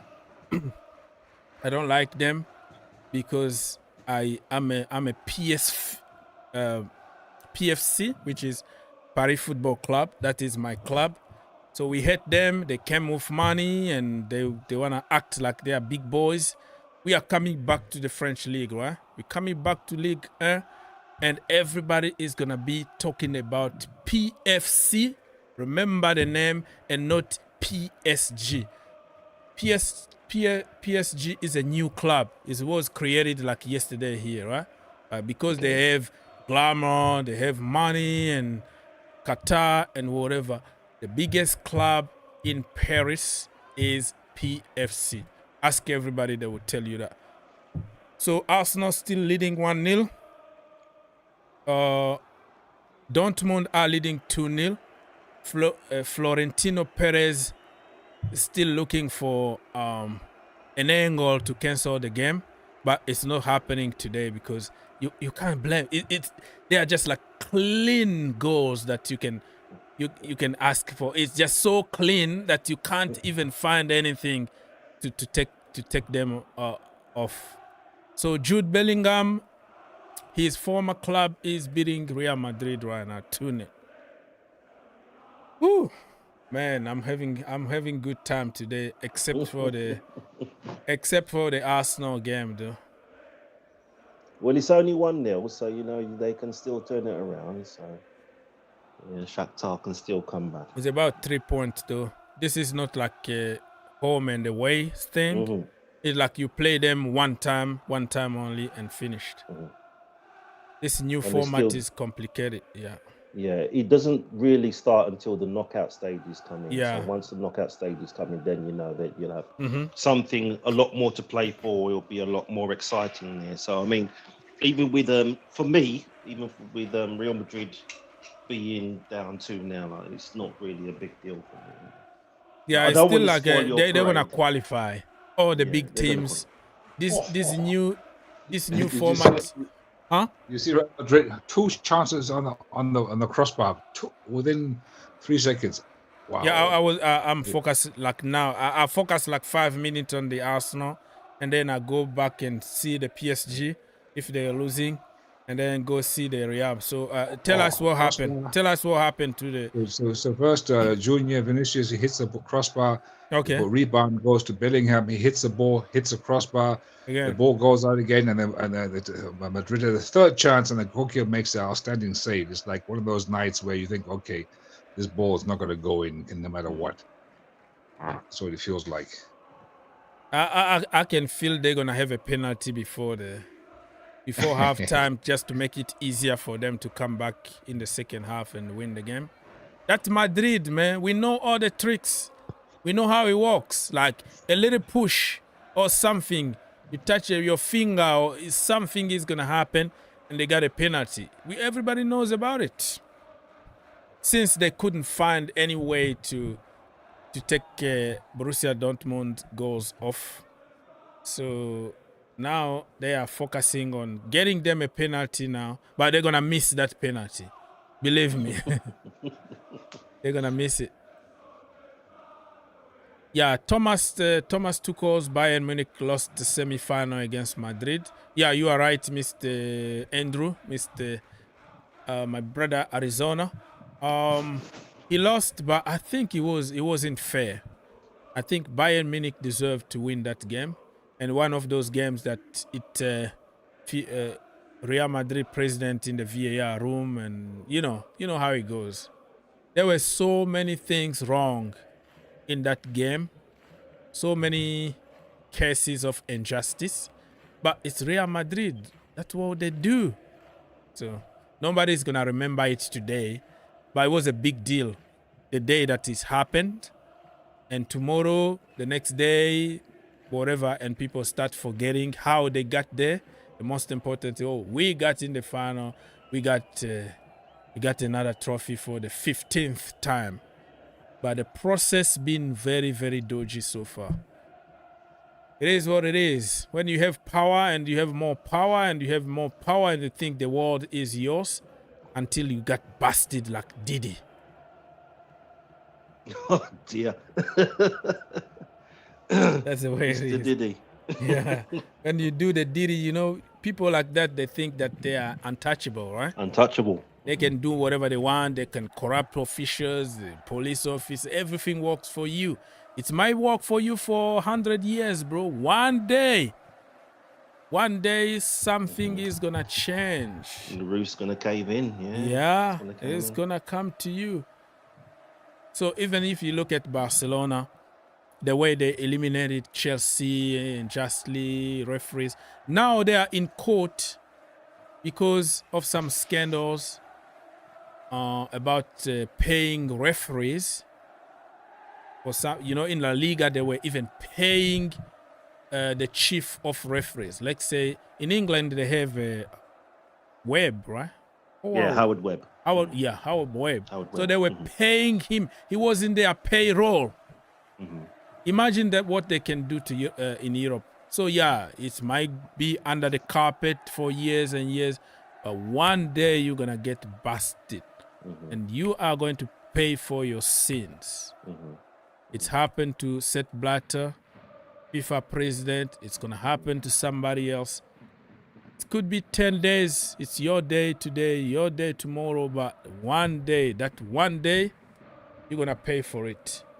Girona just scored one against the Slovan. Yeah, that is Slovan. Girona 1, Slovan 0. Arsenal 1, Shakhtar 0. Aston Villa against Bologna still 0-0, boring. Juventus against Stuttgart also still 0-0. PSG are losing at home against PSV Eindhoven 1-0. Real Madrid losing at home against Borussia Dortmund 2-0. And Sporting Lisbon are leading 1-0 against Sturm. That's what you told me, right? People's Republic. That's how it's pronounced. Sturm. Storm. Oh, you have to put it like okay. Sturm. Oh, right. Storm Graz. Okay. And if you hear the I'm German, learning Germany here, bro. I'm learning German. If you hear what the German they speak in Austria and the German they speak in Germany, the dialect is wow, so different. Yeah. So the Austrian German is a bit like what they speak in Bayern. Bayern München, that province of Bayern, and then they speak a very weird Deutsch German. So and then, it's kind of like the Scousers from Liverpool and exactly. Yeah, so Scottish English. Yeah, is also very you okay. can't It's understand like they have a way of I know that because I know how Kentucky accent compared to the rest of the country. So you kind of tell where this person is coming due to. What about France? What about French in France? What's that like? Also there is people from Marseille. They want to send they try to use I don't know how to explain it in English, but I don't know. I don't also want to sound like I'm discriminating anybody here. No. But there is a certain way that je ne suis content. Like they're trying to talk through the nose and to I don't know how to explain it in English, bro. And je ne suis content. Like listen to. Okay, that sentence you just said, that je suis content. So let's say somebody from Lille, how would he say it? And somebody from Paris, suis content. And for them, je suis, like they're gonna articulate it using kind of bass voice through the nose. I don't know how to explain it, but only if you are there that you're gonna understand. So kind of people make fun of them the way they speak. If you listen to Zinedine Zidane, who was born in Marseille, the way he speaks is completely different than the way Didier Deschamps is gonna speak. And also, when it comes to immigrant French from other countries, even if they are born in France, they have another way. It's just like African American English compared to the American Caucasian English. So, but let's say in France. So let's just say I don't like the word immigrant, but that's your word, not mine. But if somebody who's come to France from a French-speaking country, let's say Algeria, Morocco, so you can hear it straight away when they speak French that this guy is from Morocco or Algeria, or it's not that easy. No, you can tell. You can tell they don't have the same accent. You can tell exactly where they're coming from, what region they're coming. If you can hear, if he's not from Nigeria, he's gonna use a little bit of bonjour, So you're gonna already know. If it's coming from Cameroon, you're gonna hear a little bit of their native tongues, like combined to the thing. So you have just to be there to understand. But it's same time. What happened to Mr. King of Kings? He's gone. Yes. Mr. Oaks as well. Actually, Mr. Oaks is gone. Oh, Mr. Oaks disappeared. He disappeared from his own live stream.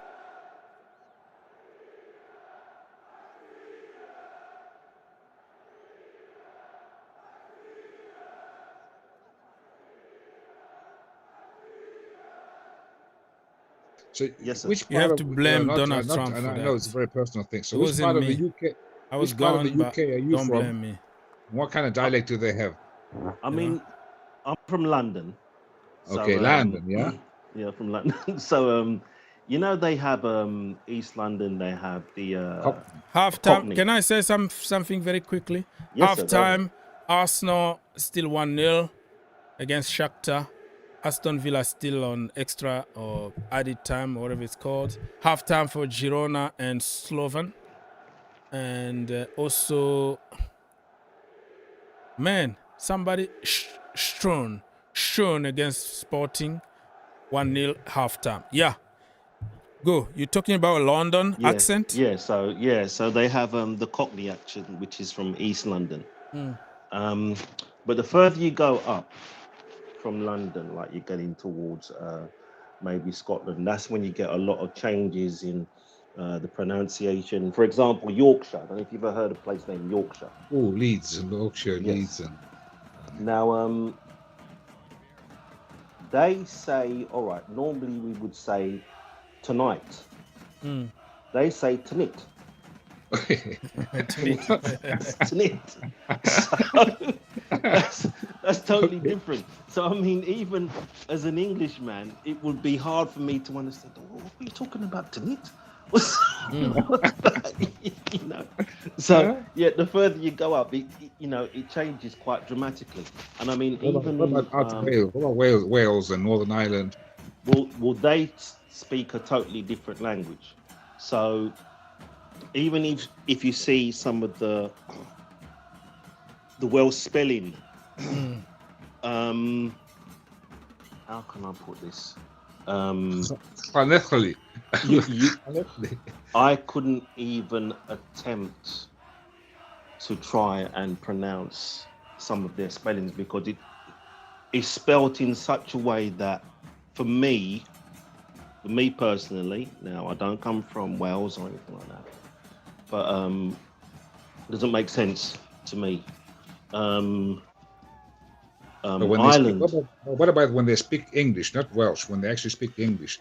All right, so when they speak English, there's an accent there, but it's not as strong as you go further up the country.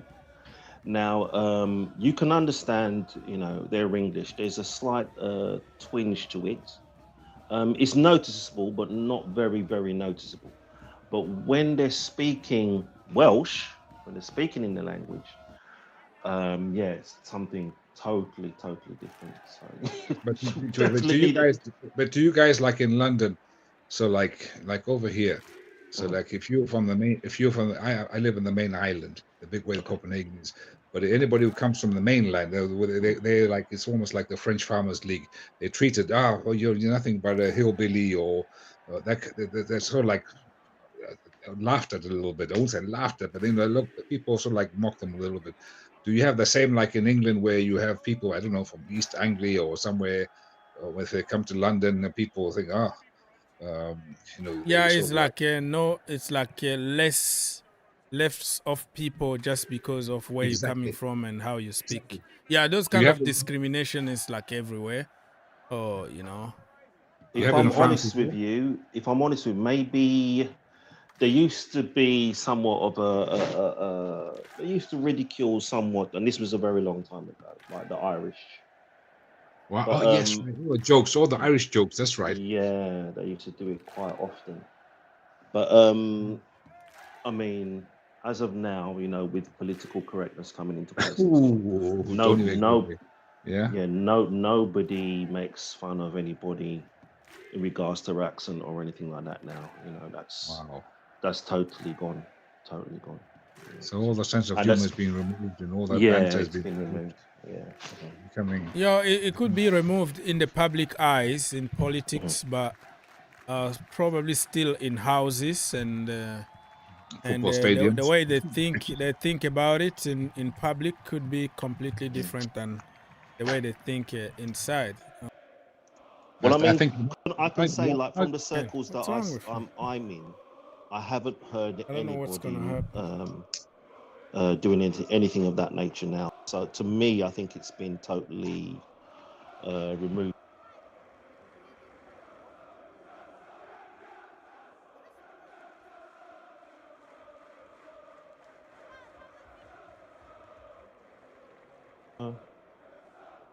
I'm not really sure because I don't really go to. Well, I haven't really been.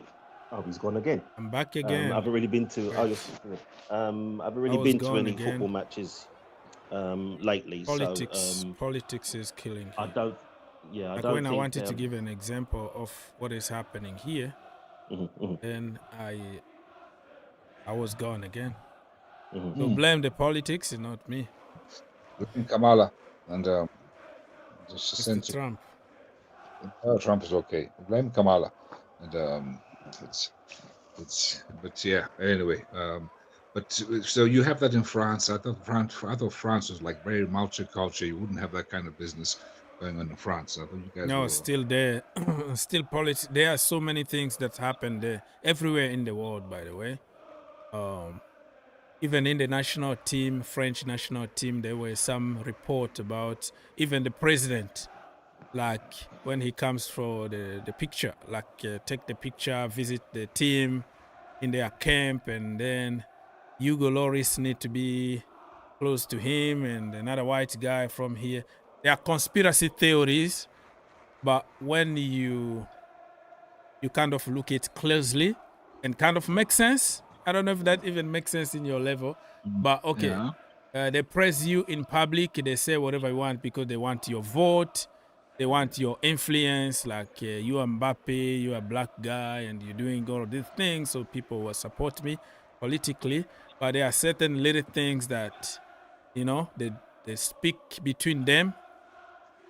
And yeah, Patrice Evra said so many things that even the picture, even who's gonna sit next to the president on the table, who's gonna do this, and you start seeing those little things, and you are like,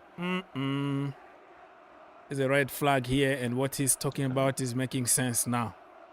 So those kind of yeah, and France is a very open country for centuries that they even allow back in the day, like the first ever black guy to be in the parliament, Sédar Senghor, from Senegal. So it's been a lot of freedom there, but also still the core of French people who like, no, man, we're not gonna take this. This is our country. Go back to na. But those politicians in public, they're not gonna say that. They wanna election. They wanna show people that they are good, you know, and they don't discriminate. But something is even happening. And let me give you one example. The Front Another National, example. they say it straight out. They say the Front National, they don't even hide. They say it straight. Yeah, they say it's strict. And let me give you more. Is that Marie Le Pen's? Yeah. Jean-Marie Le Pen and Marine Le Pen. He started like generation of like racist and all that. So Le Front National is like that. Sometimes they always even win elections. That tells you that there's a big part of those people that's still there that want really. It's the biggest party in France, so that tells you everything. So I forgot what I was going to say or something. It might come back, but I kind of forgot what I was going to say. So halftime everywhere. So we're still here for 45 minutes before we say goodbye. And remember, like on Thursday, we have the best competition in the entire world. God, right? Don't even go there. League. Conference League is bigger than the Champions League, bigger than the Europa League, bigger than the World Cup. The best competition is where Chelsea are right now. And we're going to Greece. And It's a we good are, competition because we get to play people like Mudryk and them. They get to play. That's why that's the only reason it's good to test all these players. and also For we're them to- going to a very, very historic place like Greece. You know that the stadium that we'll be playing, it's called like Apostolo, whatever name it is, because Acropolis. Yeah. Greek names are very, very complicated. But you know that civilization and everything we have today started in that region of the world. So they are That's true. very smart people. They even started Olympics games. You know, the name Olympics came from them. You know, everything that we have today was really back from those people. So we're going to very good places like that. We're gonna play in the stadium that hosted the first Olympics game. Did any of you actually watch Olympics, or if you're like me, you just got bored of them? I'm tired of watching people cheating, all the doping and all that. Depending on what competition it is. If you go to like volleyball in the beach volleyball where you know, Of course. yeah, of course everybody watches that, including the president. How can you not watch volleyball? Women, I'm not talking about DDs here. Women volleyball. Does your wife know that you? Bro, are you looking for trouble here? Excellent.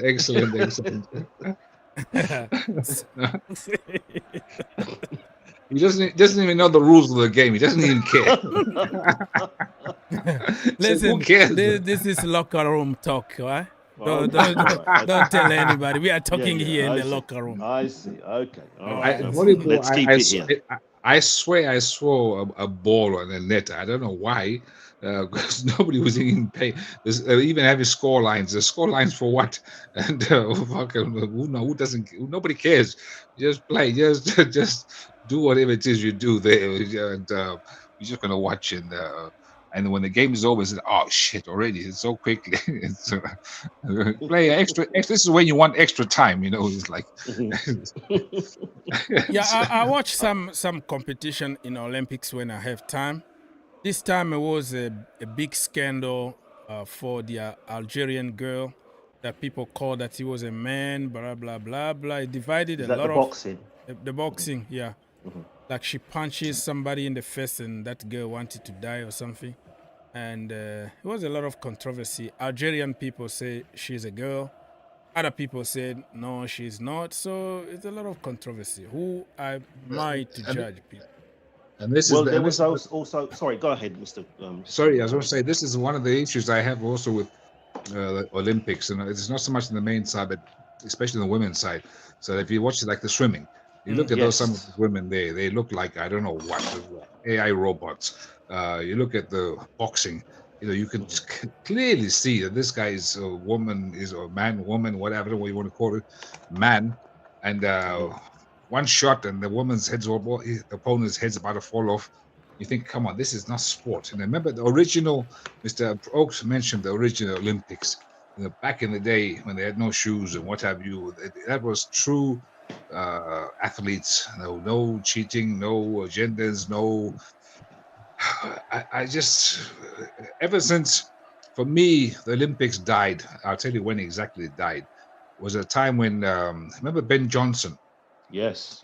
When they did him for doping, and but they didn't, but they left Carl Lewis alone, the cash cow, and Carl Lewis he was just as doped as Ben Johnson, but they decided to throw the book at Ben Johnson to deflect from the golden child of Carl Lewis. That's when I thought, no, this is not right.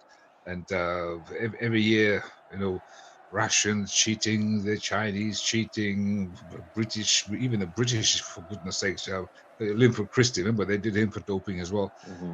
I used to like Linford Christie, but he was also done for doping, and all those American sprinters, I don't know, God knows how many of them. And remember, even one of them died, the lady one, Florence Griffiths Joyner, remember her? That super sprinter, Flojo. Flojo. Flojo. She took so much, whatever she took at the end when she retired. Not long after, the heart couldn't take it. So it's like, and it's a bit like the same thing with Tour de France. I used to love Tour de France until Armstrong went and destroyed everything. And with these Live Strong Foundation, blah blah blah, do like me, not knowing. Okay, we true fans knew that there's no way on earth. And again, so the Tour de France has been in reparation mode ever since, but still, a sport. The only clean sport left is maybe football. One football we love here because you can't really cheat. It's hard to cheat. Your skill set.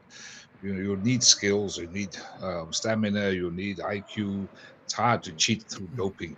All I can say about that is there were a period of time that they used just like to trust people without doping test or whatever. Like every year after that, they started testing for this and that. They started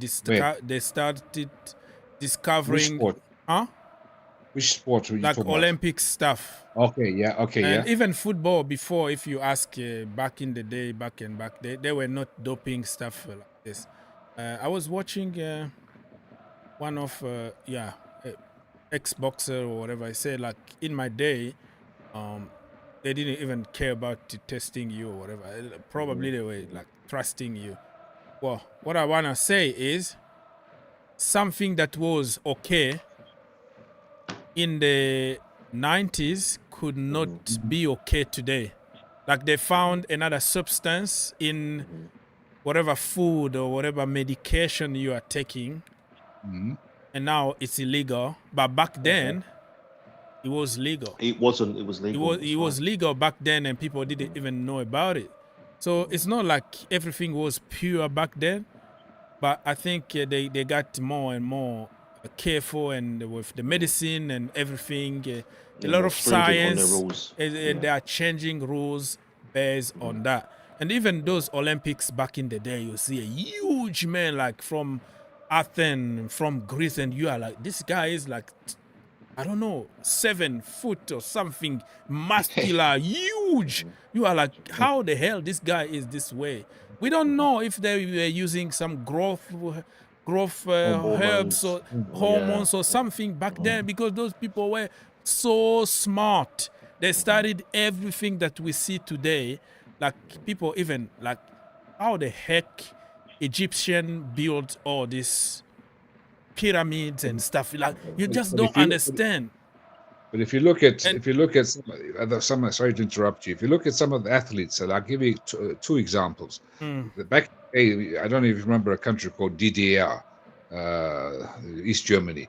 East Germany, they were sport is a political tool, and they used to, some of those women runners, they used to pump them so full of hormones that when they got old, some of them automatically changed into men, grew beards, everything. Their voices became dark. I don't know about downstairs. That's irrelevant here. But they physically changed from a woman to men. Yeah. If you look at some of those Romanian gymnasts, those young girls, they punished them, beat them, whatever, in the training, and some of them, they didn't get to develop, so like grow physically.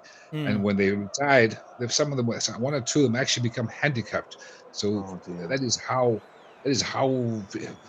people, just like a machine for the state. They just wanted gold medals. They just wanted prestige. That's what I said. That those things used to happen in like the state level because of prestige, because of honor. We beat you as country against countries. So they were like program developed, and because the medicine wasn't like developed everywhere, and they could hide it and everything looks like perfect.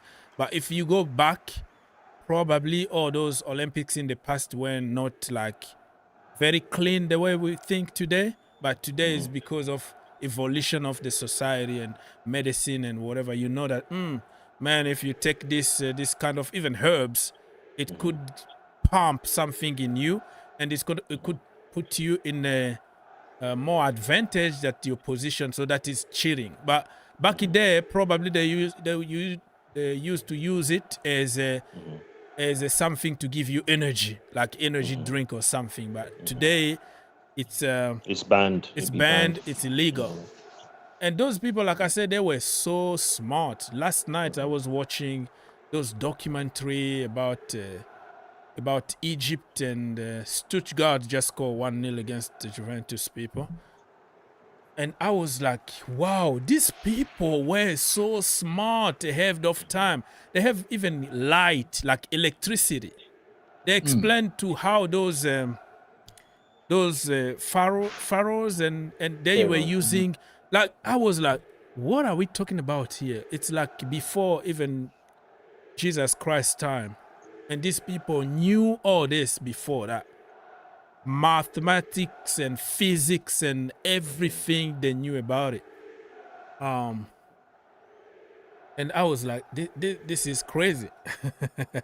And I don't want to get in the Didi's party here, but they saw even condoms.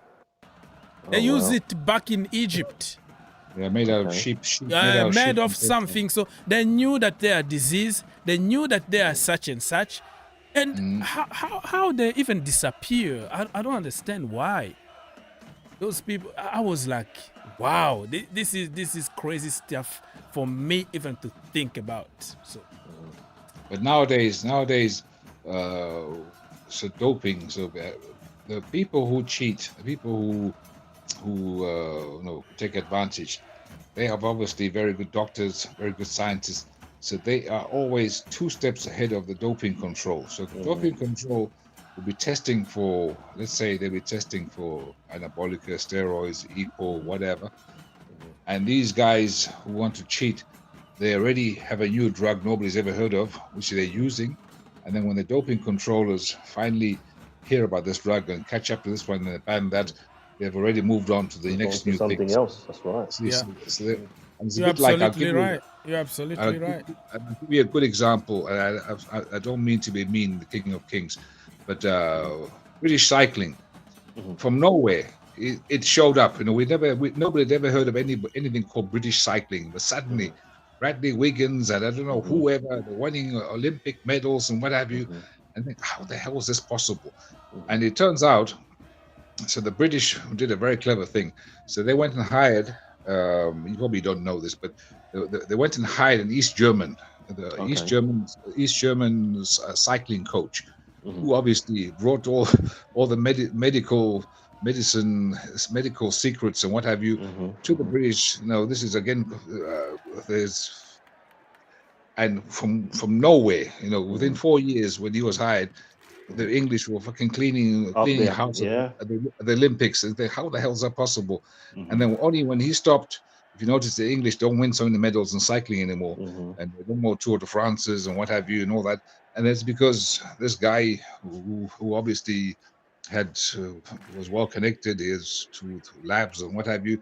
And and this is why I say Olympics and other sports, I don't take them too seriously. Boxing, I watch boxing, but there's no hiding there. You can take all the doping you want, but when somebody smashes your face, there's no amount of doping is going to stop you. I've gone after Anthony Joshua, the bodybuilder. Anthony Joshua, who was this guy who smashed him? This other guy the other day. Dubois, his name is Dubois. Dubois, old school looking boxer, more natural. How a boxer used to look. He's not like he doesn't look like a bodybuilder. And this Dubois exposed that glass chin of thingy, and there's no hiding. When somebody smashes that is not totally true.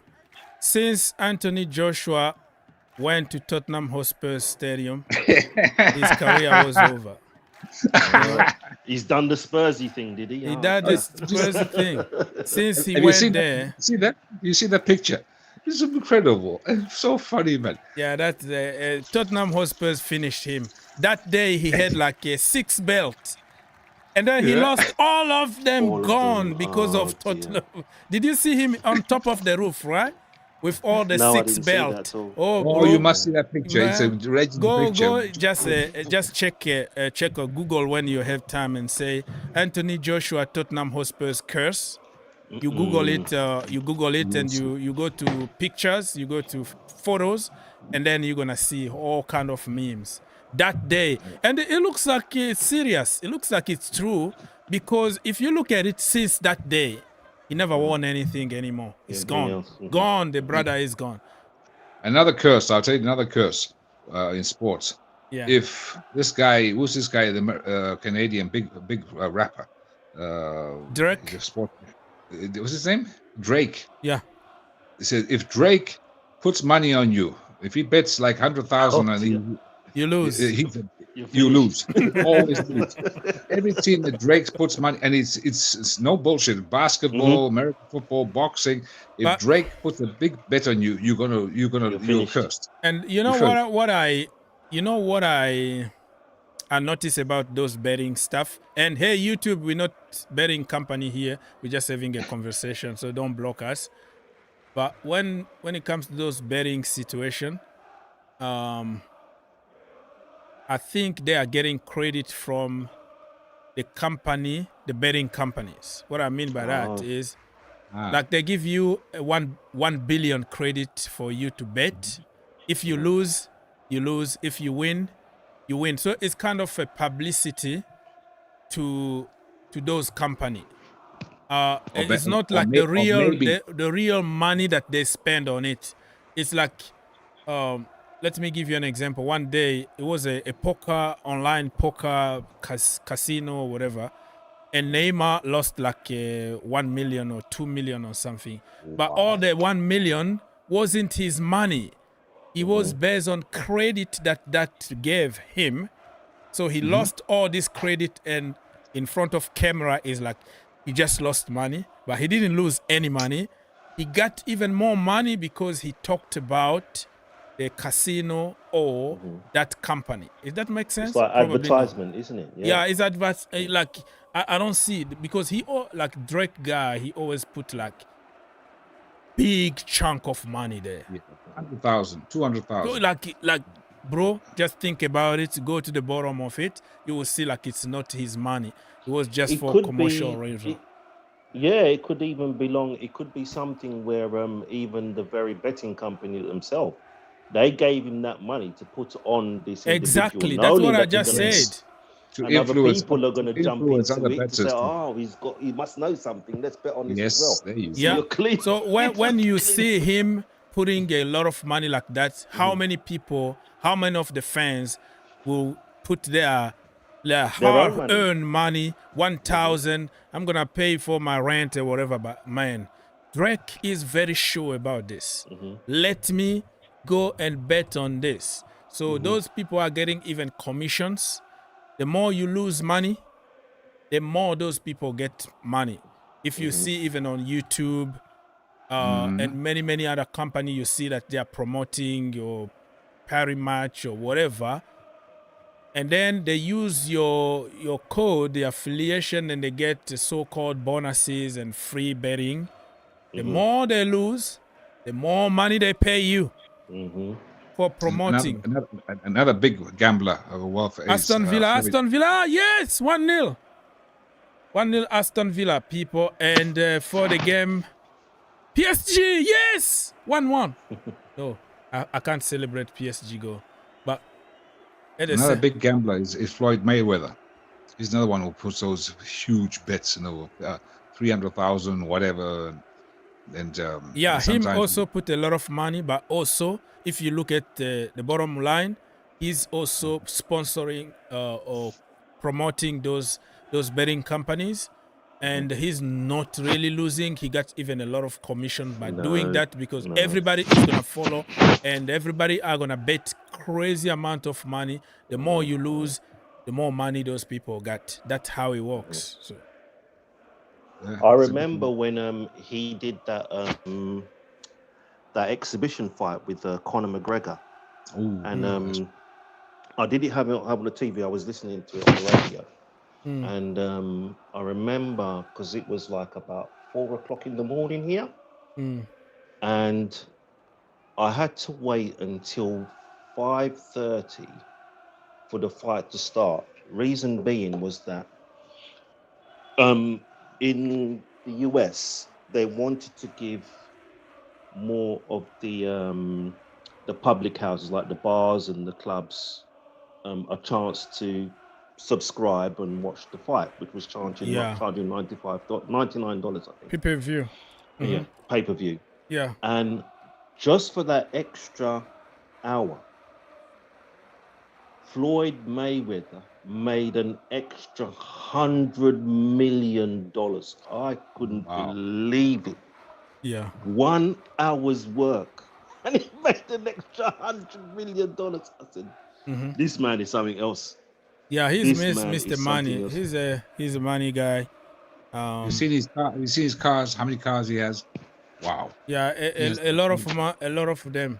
But like I said, most of the cars and most of the thing that you see, the clothes, even the players that will wear certain clothes or drive certain cars, they got certain deals that we don't know.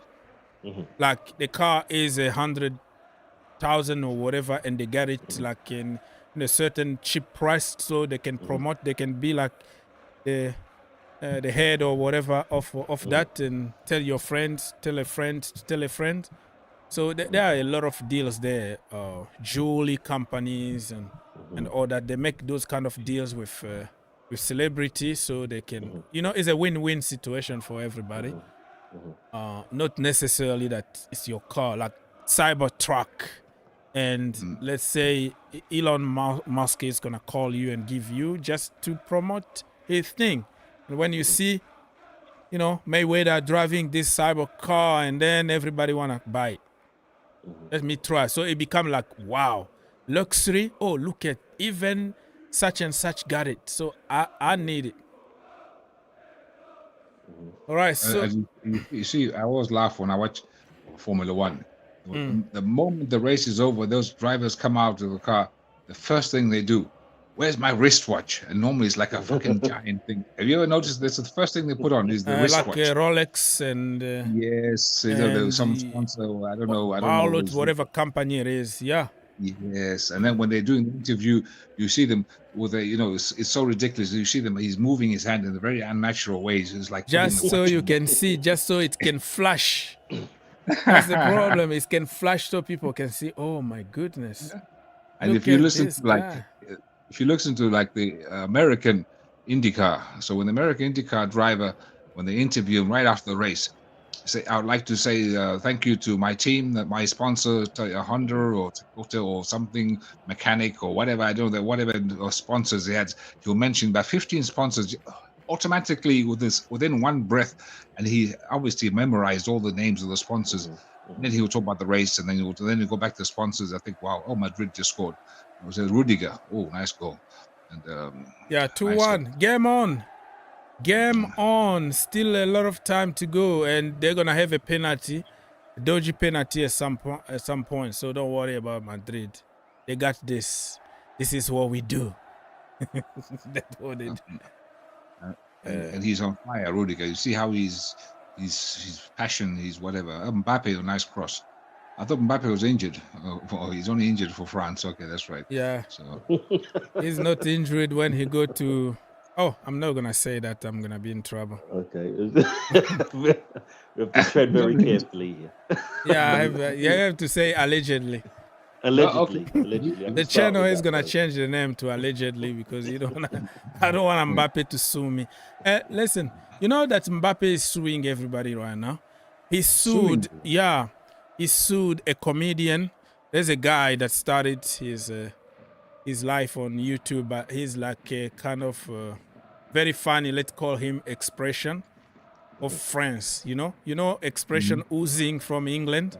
Like he makes jokes like that, like insult people, but in a joking way, just kind of banter and whatever. So we have one in France called like Mohamed Eni, and he always like come up with some more ridiculous lines ever you can think of, and he's gonna call Mbappe, give him all kind of names in a joking way. And that guy is rich now. He's very popular. He made his name on internet. He got a lot of followers and views all the time. So the guy is rich. So he opened actually a restaurant. 2-2. Yeah, 2-2. So yeah, Real Madrid 2, Dortmund 2. So that guy made what is called a burger called Mbappe's head or something like that. Oh dear. And because he didn't even call it Mbappe head, he gave it like la noisette, which is I don't really understand. But in the menu to describe that noisette, the menu he said, it looks like Mbappe's head, and they say a lot of bunch of like very very funny stuff, and then Mbappe sued him just because he used like Mbappe's name there, and he had to pay a lot of money for just mentioning Mbappe in the menu. So Well, I mean, Dr. Orgs, when you think about it, his name is somewhat of a commodity now. So if Mbappe's not benefiting from it, you can't just use the guy's name like that. You're asking for trouble, especially a gentleman like that, who's got such a public platform. So he's asking for trouble, The problem is he's like what is called, he's trademarking many things though. Or like the celebration, the crossing arms, and I don't know, I forgot. Like if I go to the French page where I pick up my news, I can find it.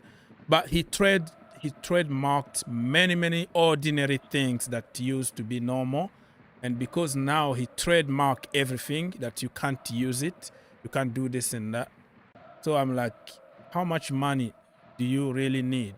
You getting to this level of, like, how about us, like normal people? So 2-2, man. Real Madrid. Game on, I told you. Now it's officially on. They have a penalty at the end, and they're gonna win 3-2, and everybody will be talking about, man, this team, the spirit of this team. But that is how our mind is corrupt. Oh man, this is Real Madrid we're talking about here. So even the opposition, they know, this is Real, man. No matter how hard we try, they're gonna win one way or another. So why even try? Aston Villa just scored another goal, and it's 2-0 against Bologna at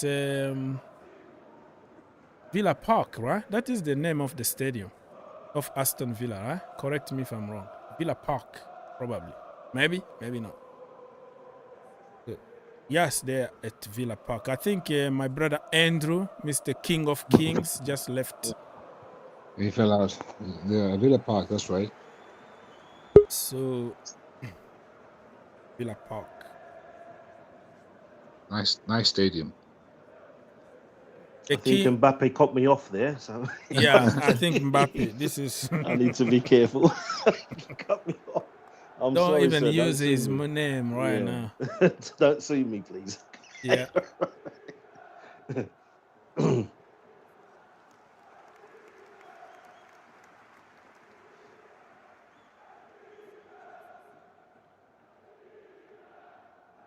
Oh man.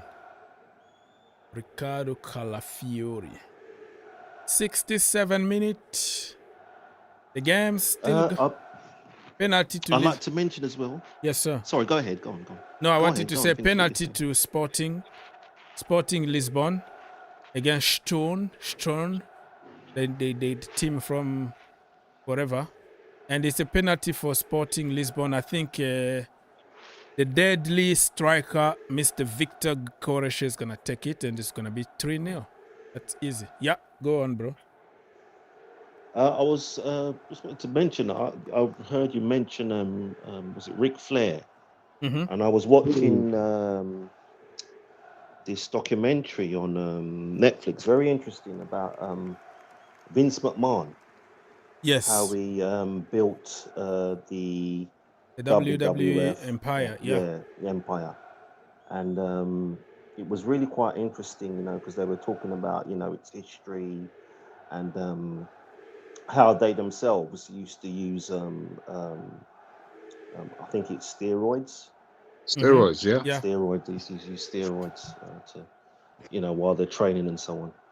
And there were I think there were a couple of reporters. I can't remember their names. Who this was back in, I think maybe the late 80s or the Raheem early 90s. Sterling, Raz is on the pitch. He's gonna score 3 goals, a hat trick for Arsenal people. Yes, You go wish. on. So Yeah. So yeah, so they wanted to expose them to say that they were fake. Mhm. Now I wouldn't say they're not fake because there are guys there who are putting their bodies on the line. the consequences are real. Yeah, Mm. the consequences are very, very real. You know, with the injuries they're sustaining and so on and so forth. Mhm. But one of the reporters, I think he was behind the stage, you know, and he wanted to put something on there to say that it was fake, and but Mard went into the dressing room, and he mentioned the guy's name, and he said, "I wish somebody could do something about that man." Mm. And he never said another word, and he left. So Okay. one of the wrestlers took it upon himself, and he went outside. So the reporter came to him, and Mhm. he came to him. He said, "You know, we think he's fake. We don't think it's real." Mm. And he said, "You think he's fake?" He says, "Yes." So he slapped him on the floor. Yeah, He slapped him twice. on the floor. And is that fake? It's not hurt. That's hurt, right? Yeah. Goodness. I couldn't believe it. I would invite you to watch it, Dr. Orgs, and even you as well, Dr. Republic. It's really, really interesting. I thought it's very entertaining, very enlightening. It's also very, very, very interesting. Let me say something here. Ricardo Calafiori, I think he's gonna be out for a long time. That brother had 2 ACL injuries already in his young age, and he's struggling on the pitch now. He can't even run anymore. So they made a change. Louis Scaly, kind of. Oh man, that was. Oh, I don't want to watch that. It's kind of awkward, kind of fall. But anyways, it's a very entertaining documentary. I think I watched it already. Okay. But also, a documentary like that, you make it the way you want it to people to view you. To view you. Yeah, that is Okay. exactly. And there are certain things who are just like absolutely fake. And if you listen to somebody called what is his name again? I forgot him. I live in the same city as him in Kentucky, but I can't even remember his name. What is his name again? He used to be. Oh, sorry. Okay, so I'm gonna remember. So basically, there are some podcasts here that after a documentary like that, like from the Hulk or from ex wrestler and whatever, and you will It's have. not Jesse Ventura, is it? Jesse Ventura? No, not him, is it? Yeah, no. Okay, so not him. It's gonna be somebody who will come with a podcast and will tell you like what really happened, because some people try like to polish their names and try to make the story and cook the story to the way they want people to see. But if you get into the to the bottom is, you see that they didn't tell the truth. And even the WWE stuff, now that we are seeing women coming, accused and lawsuit and this and that happen, and you start, Girona or Genoa just scored the 3rd goal. Wow, a lot of goals today. So yeah, it's and like you said, those consequences, like when they use a lot of really substances when it comes to that sport. It's probably the only so-called sport. It's entertainment, they call it. I'm not gonna accuse anybody on live here, so Vince don't come and knock my door and sue me. But it looks like they use a lot of stuff there. You know what I mean? Like even if you look at Batista today, he's in Hollywood. He left the wrestling company. He's small. Like you can't even. He's lost a lot of weight. Yeah, you can't even recognize him. It's you, Batista. He aged like 20 years. all that, Very true. and you know, all those muscles are gone, Mm-hmm. and it's just so it looks like they were using some stuff, you know. Mm-hmm. Mm-hmm. So I don't know if that is legal in their sport or I don't want to get to that territory, bro. I mean, there was one thing that I did, whether that's true or Mhm. not, I don't know.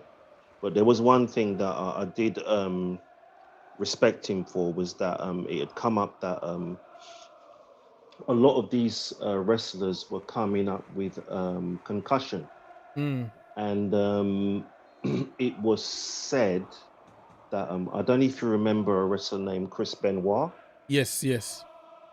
and the tragic circumstances around his death and what he did and what he allegedly done and so on and so forth.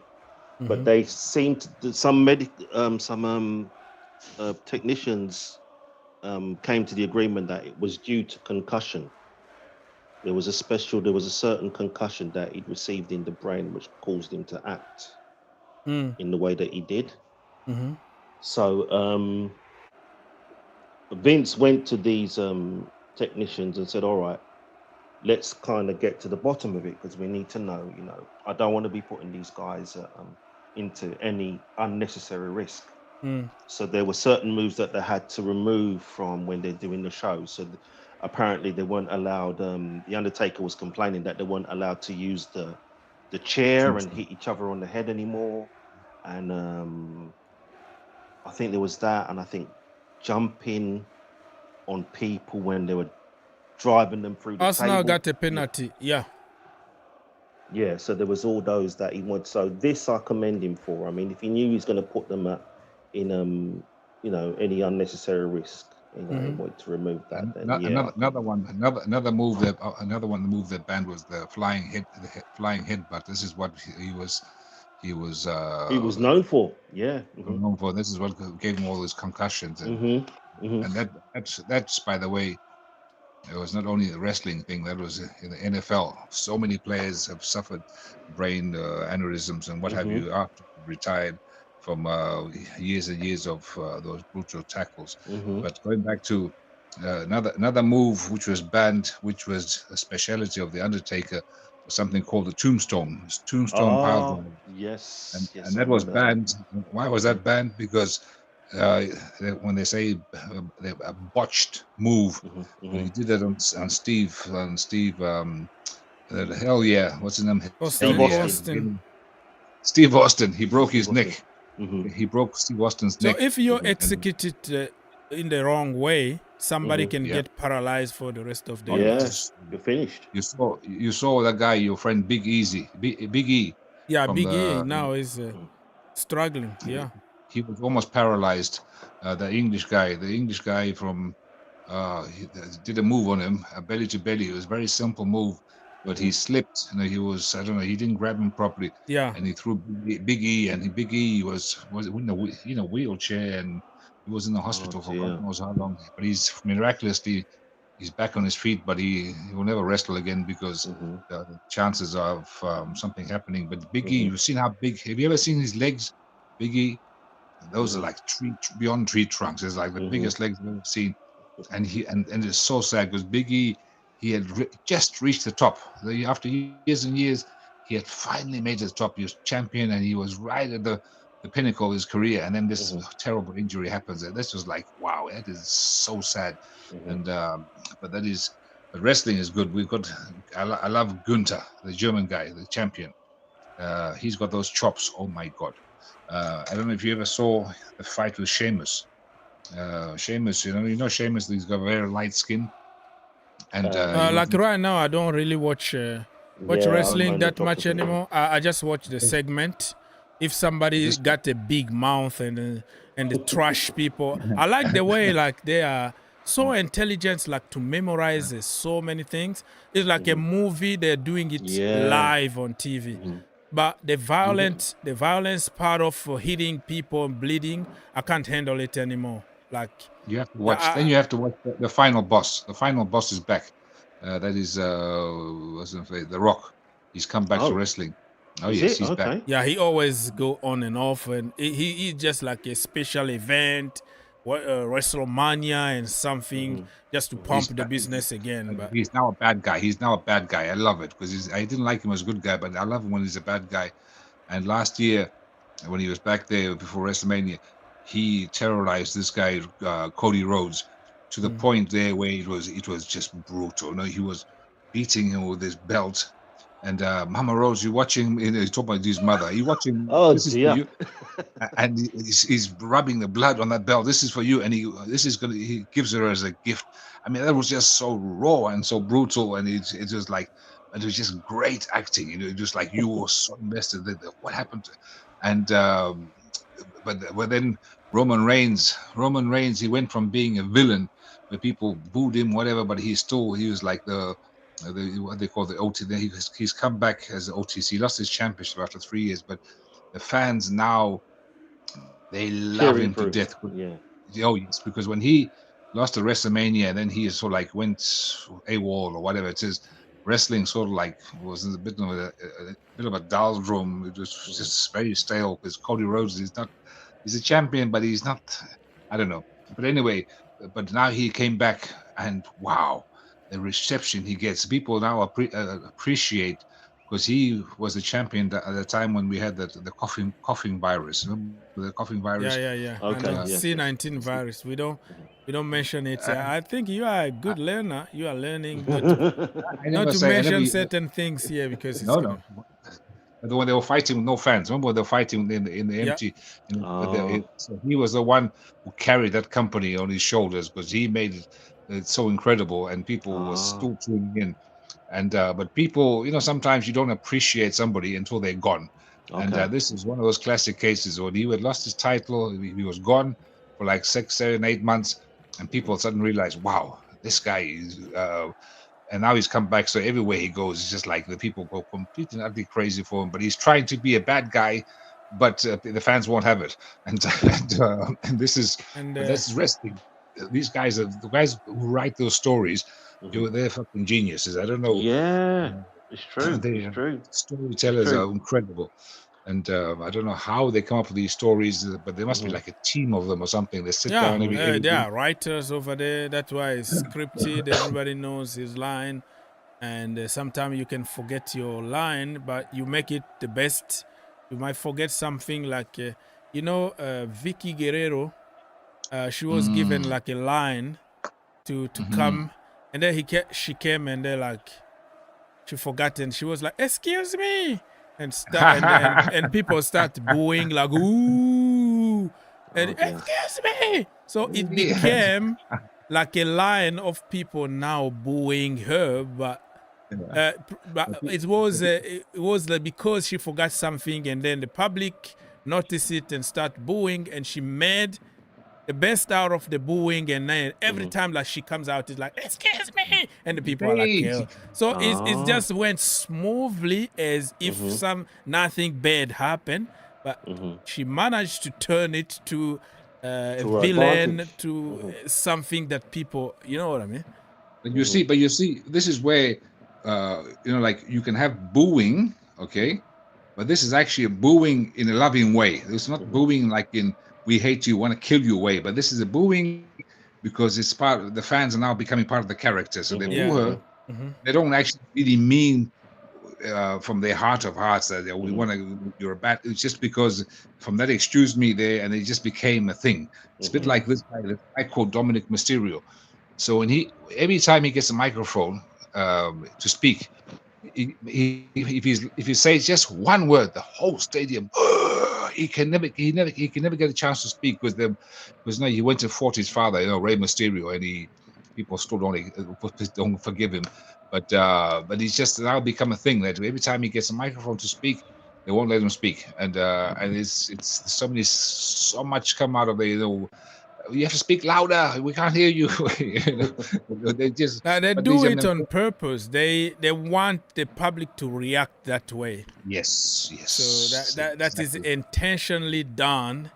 Put those noise and be the villain, and it's those people are geniuses. It's a bit like let's say if they are in, let's say, San Antonio, San Antonio or in Mrs. Somewhere, I don't know, whatever town, Cincinnati, and then the bad wrestler says, "Hey, it's I don't like this place stinks." You know, it's almost as bad as the fans. You know, they'll start attacking the Yeah. fans. It just you do the Madueke. When Madueke we went to Newcastle. Wolves. Oh, Wolves, sorry, yeah. Before that, he say how crap that place was, and we know how it turned out. He scored a hat trick. So, anyways, that is another one. But you need a villain and you need a good guy.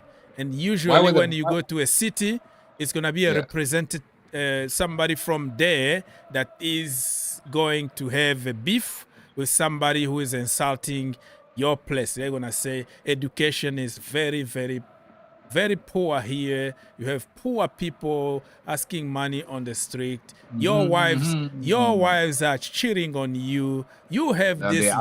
They're just all ugly. They're so ugly women that I've never seen in my entire life.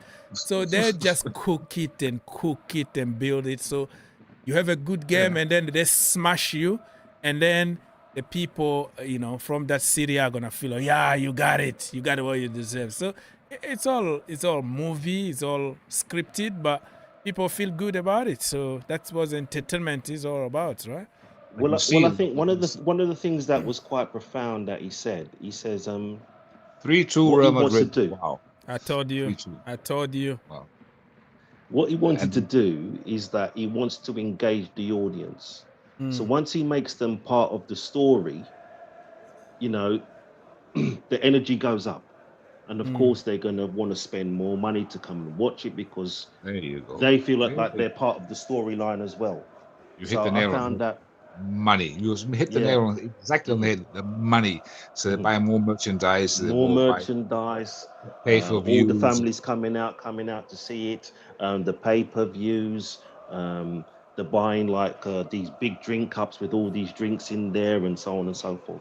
So I think he was. Sorry, go ahead. Sorry to interrupt you. Did you see the deal they made with Netflix for was it $6 billion? For Netflix took the rights over from Fox to show SmackDown. $6 billion for I think is it 10 years or something like that. That is one of the record huge deal. That is almost like NFL standards, and so there's going to be a lot of money made for wrestlers. A lot of money made, obviously, investors. As you know, WWF got sold. It got bought by some big group, which also bought the UFC. What the hell is that? But $6 billion from Netflix. So you can imagine if you want to watch Netflix, the subscription fees have already gone up a few times this year. So they're going to shoot up, and they're going to make their money somehow. You saw Netflix paid who's this big comedian, black comedian, very funny guy. Chris Rock? Not Chris Rock. Yeah, Chris Rock, and there's another one much bigger than him. But they paid him like $50 million to make a few live shows. And it's like Netflix, when they pay money, they pay serious money. Stuttgart, what are you doing? They just missed a penalty opportunity. Stuttgart, they got a penalty. A Juventus player got sent off. And then they missed the penalty. What's wrong? I like the story of the underdogs. Like, I'm not supporting them particularly, but I want to see Juventus losing against Stuttgart. It's a good storytelling kind of. But oh man, what is? If you see a Stuttgart and the logo, it's called VFB Stuttgart. What does VFB stand for? I don't know, bro. You know German. I don't speak German. My girl is German, though. Verein, which means club. Fußball, Stuttgart. So this is you'll see a lot of those VFB in Germany. Many of those. Real Madrid just scored another one 4-2. Wow. Vinicius, what a goal! What a fucking goal that was. Sorry for swearing. That was 6 packs. Wow. Okay. And why are you? What are you doing? Are you watching men 6-pack? Come on. No, but me. If a woman does, I don't care. I don't even watch when they take their shirt off. In a women game, if you take a shirt off, I'm good. I'm enjoying. But another man taking a shirt off and you pressing. Come on, people. Yeah, but come We on. have to investigate on you. Are You you have to. big? No, No. man. No. Come on. You can He's admiring appreciate his someone's No, hard I work. You don't can see appreciate that that. It's ugly. He's guys work admiring It his hard. smells physique. bad. He's It's admiring ugly, physique, that's bro. all. He's not, I don't know about ugly, but I'm just telling. I can appreciate somebody who's put the work in the gym. He's been doing sit-ups. Nah, Want to nah. get like that as well. That's I what mean, it is. Wanna get like I that. don't even watch those kind of celebration to take shirt off because I think it's that. Let the girls I was enjoy more. that. It's more the goal was so damn good that that was probably why, because the goal was incredible. It's one of those counter-attacking plays which we can only dream of playing in Chelsea, and that was just like wow. It was just You will toxic. see Mikhailo Mudryk score that kind of goal on Thursday. Stay calm. Okay. You will see better goal than that on Thursday. That was just Vinicius just he's got a very high football IQ, so that is the difference. He's a small guy, but he's got speed, he's got technique, and he's got intelligence, and he knows exactly this is what makes him such a good player. You know, there's other players who are faster than him, other players who are more, but he's just a very smart guy. And Camavinga, is he French? Yeah, he was born in Angola. He wasn't Okay. even born in Angola. He was born like in a boat. When like running from war in Angola, and he was born in a boat when they were trying to get to France as a refugee. So the Camavinga story is really, really, really shocking, and it's really touching. It's It like sounds like Davis Nico Williams, the same thing. Nico Williams. and Davis too. Alfonso Davis, the Canadian brother. He was also born in a refugee camp in Liberia, I think. And then they moved to Canada. And look at him today. One day, he put on social media like, "Hey, McDonald's, remember that you refused to give me a job, you know? Like you refused even to take my application back in the day." I'm like, this brother now can buy even 5, 10 McDonald's in your entire town and own all of them. I'm like, very good story. Very good story. What is the story about Nico Williams? I don't know much, but he must be from Ghana, right? His parents are from Ghana. Yeah. And His mother. his big brother plays for the Black Star of Ghana, and the big brother is playing for Spain. So it's good. It's a good story. Yeah, but his mother, they came as refugees into Spain. Yeah. They crossed that terrible border there, Gibraltar, somewhere there. I don't know that all. Yeah, I don't want to even think about that border because I have a friend of mine who had a close family, in his mother's family, that the entire family, I don't want to even say that, but they died trying to cross Shame, man. Sahara. crossing no, it's not Sahara, the water between Spain and whatever it is there, and the boat just Mediterranean. Mediterranean Sea. I don't want to even talk about it. Let's talk football. So he lost a lot of family members from his mother's part. So I know how hard it is as a refugee to try to make it to another country, and it's very. But even before you get to the Mediterranean, even before that, if you come from the black part of Africa, so south of Sahara, even crossing the Sahara, you know that place is full of pirates. You know, people who kidnap refugees, and then they abduct them, and then they take them somewhere, and they steal. Oh no, they steal the body parts. So basically, no, let's not get there. No, don't say it. It's true. It's not bullshit. That's what happens, and people get killed. So basically, they kidnap them, they steal their organs, and then they just end it there. Oh, but I got the idea. Yeah, I got the idea because that it became also like some kind of business, I suppose. Yeah, it was a Yeah. So, business. oh man, I don't want to think about it. Stuttgart just score 1-0.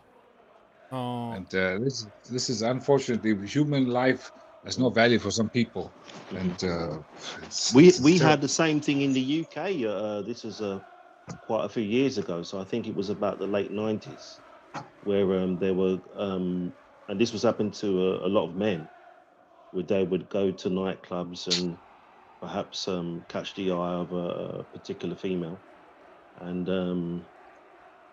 no, but want to continue the liaison, end up waking up, but there's a kidney missing or something like that. So I mean, you know, you'd have to be very careful from who, Yeah, you you took a never know drink those from. pretty You girls. don't, yeah. They just want your organs or something for traffic or something. Mhm. And you know, Ask Mbappe.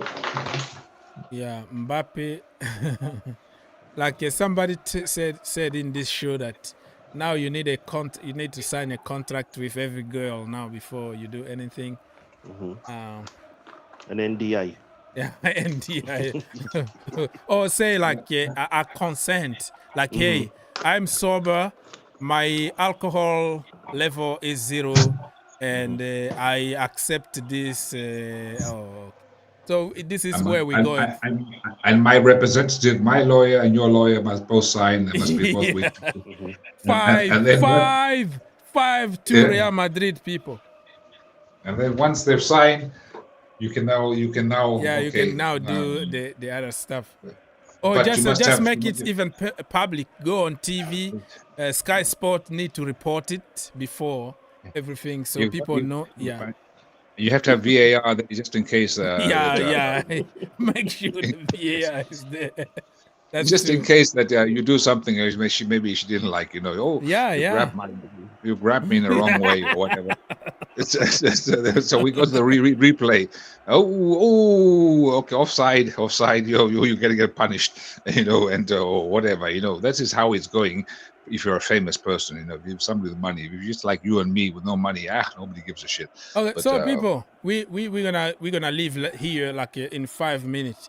You know, Arsenal winning 1-0, 1-0 or 2-1. It kind of it worries me. I don't know about you, but Arsenal winning ugly is kind of worrying me. I don't know if you get what I'm trying to say here, because the game is over and they are winning ugly. They know the dark art now, that they can park the bus and frustrate you and get 1-0 and get 3 points. This kind of football could help them win the league. What you gentlemen distinguished, what do you think about this? I said this to you already the weekend. Arsenal, they have wisened up. This injury of Odegaard as being a blessing in disguise to them, because they've been forced to abandon that polished, that whatever super sexy football, whatever they play there, and they've gone back to old school, to the meat and potatoes, and George Graham kind of style here, and win ugly. Win ugly is also winning, and if you can win ugly when you're not playing well, then you are now champion. That part is worrying me. I'm terrified. I have to be honest. Yeah, they can win 5. They are complacent and they collapse in the end. But now that they are learning the dark side of football, winning 1-0, the most important is get 3 points and just put whatever. They can park the bus like nobody else in the country right now. This is dangerous. My people might laugh at them. They might say whatever you want, but this is the kind of football that wins you trophies.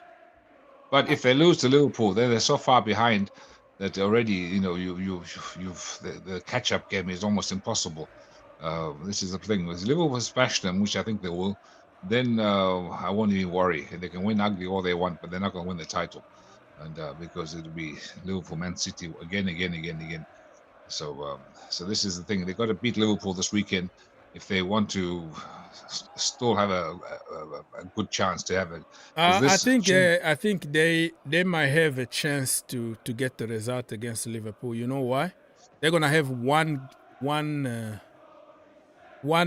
day more than Arsenal, because I think Liverpool are playing tomorrow, if I'm not mistaken, in the Champions League away.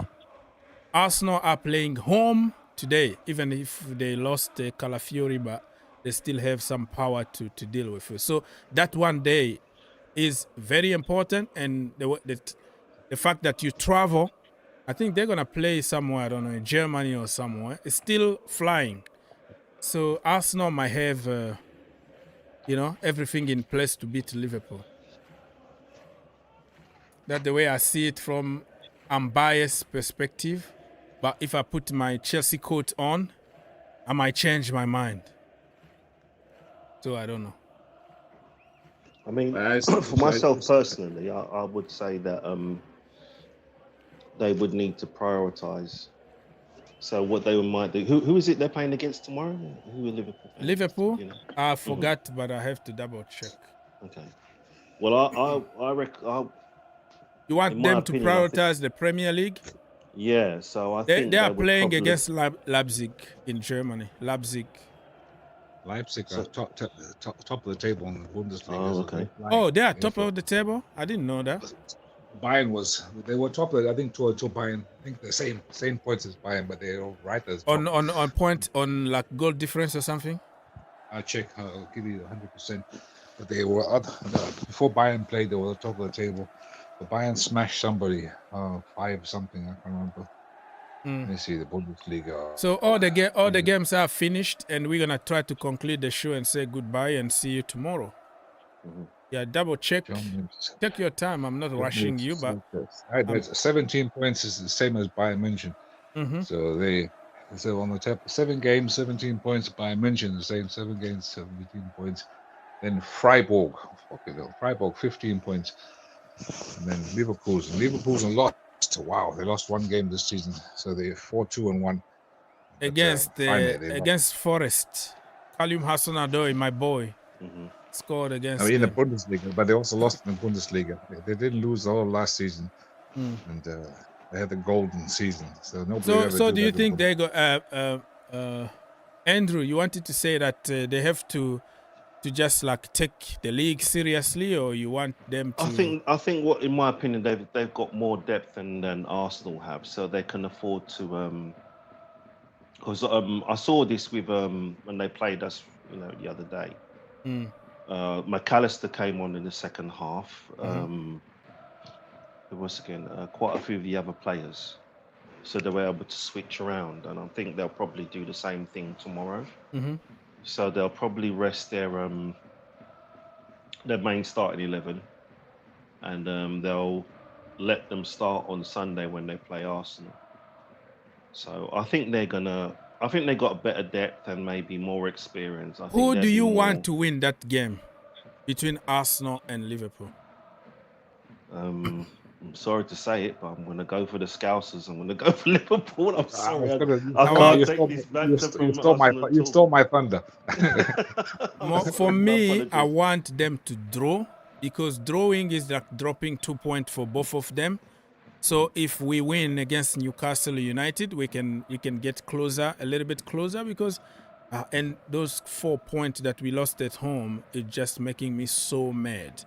We dropped point against Palace, and then against what team again? Forest. Manchester City. Forest. Well, Manchester City, everybody knew that we were going to get smashed. But Forest and also Palace, like those 4 points just making me so angry. Like how? It's Stamford Bridge. We can't continue dropping points. So if they draw, they're going to drop 2 points, and Chelsea win +3. For them, it's going to be +1. This is Mr. my... Oaks, Huh? You forgot something today. You forgot something very important for you. Yes. You forgot to mention that Duran scored for Aston Villa. You love Duran. Oh wow. Yeah, I wasn't really watching Duran. I only had like 3 games on my multiple screens that I have here, so I didn't really watch. So Duran, Chelsea fans, when I was telling you just to trust the process and give those, if you look at Omoro Dion, you look at Duran, you can tell exactly what Chelsea were looking for.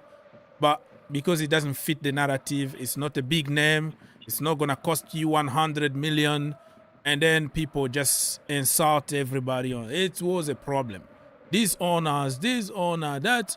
Now the same players are gonna cost 100 million with tons of money. Salary is gonna. If we got them last summer, we were going to put them like on 50K a week, 7 years. At Chelsea, they were going to be happy. Now you have to pay like 100 million transfer fee, and you have to put them on a ridiculous salary again, 150K a week or something like that. You see, so sometimes you have just to let things go. Don't all the time to pretend that you are an expert and you know everything and we have to get this and that. No, sometimes just stay calm. Watch what is happening. Give it a chance. Nobody's going to tell you today that if Osimhen comes to Chelsea, he's going to score every single opportunity, every single goal. And he's coming with a lot of pressure. But those kind of players like Duran or Omoro Dion, they have nothing to lose. They want to just prove you wrong on the pitch. And they are very cheap. And they are on really low wages at Chelsea Football Club. So Chelsea fans need to learn that, tweeting, being on social media, being popular on social media doesn't make you expert in football. All right, gentlemen, you say goodbye. Who's gonna go first? People's Republic. As always. I empty my pocket. My pocket is empty. So. All right. So I will see you tomorrow for another round of the Champions League. Yeah, if you have time, same time, be here and bring your own topics. Thank you for the King of Kings. I really enjoyed chatting with him. It's been an absolute pleasure. It's an honor to be on the stream with both of you. Nice to see you back. Thank you for coming. You too, my brother. You too. God bless. Yes, sir. God bless. Cheers, man. Take care. Take care. So, wow, it looks like everybody's gone. All right, people. So we're gonna end this show here. God bless you. I've been here for many hours. I'll see you. Wait. I'll see you tomorrow. Yeah, tomorrow we are back again here. StreamYard. Yeah, I'll see you tomorrow, same time. Put your notification on. Go on the Green Turf YouTube channel and GFC YouTube channel. You're gonna find a lot of content over there that I prepared this morning. You're not gonna be disappointed. Smash the like and see you tomorrow.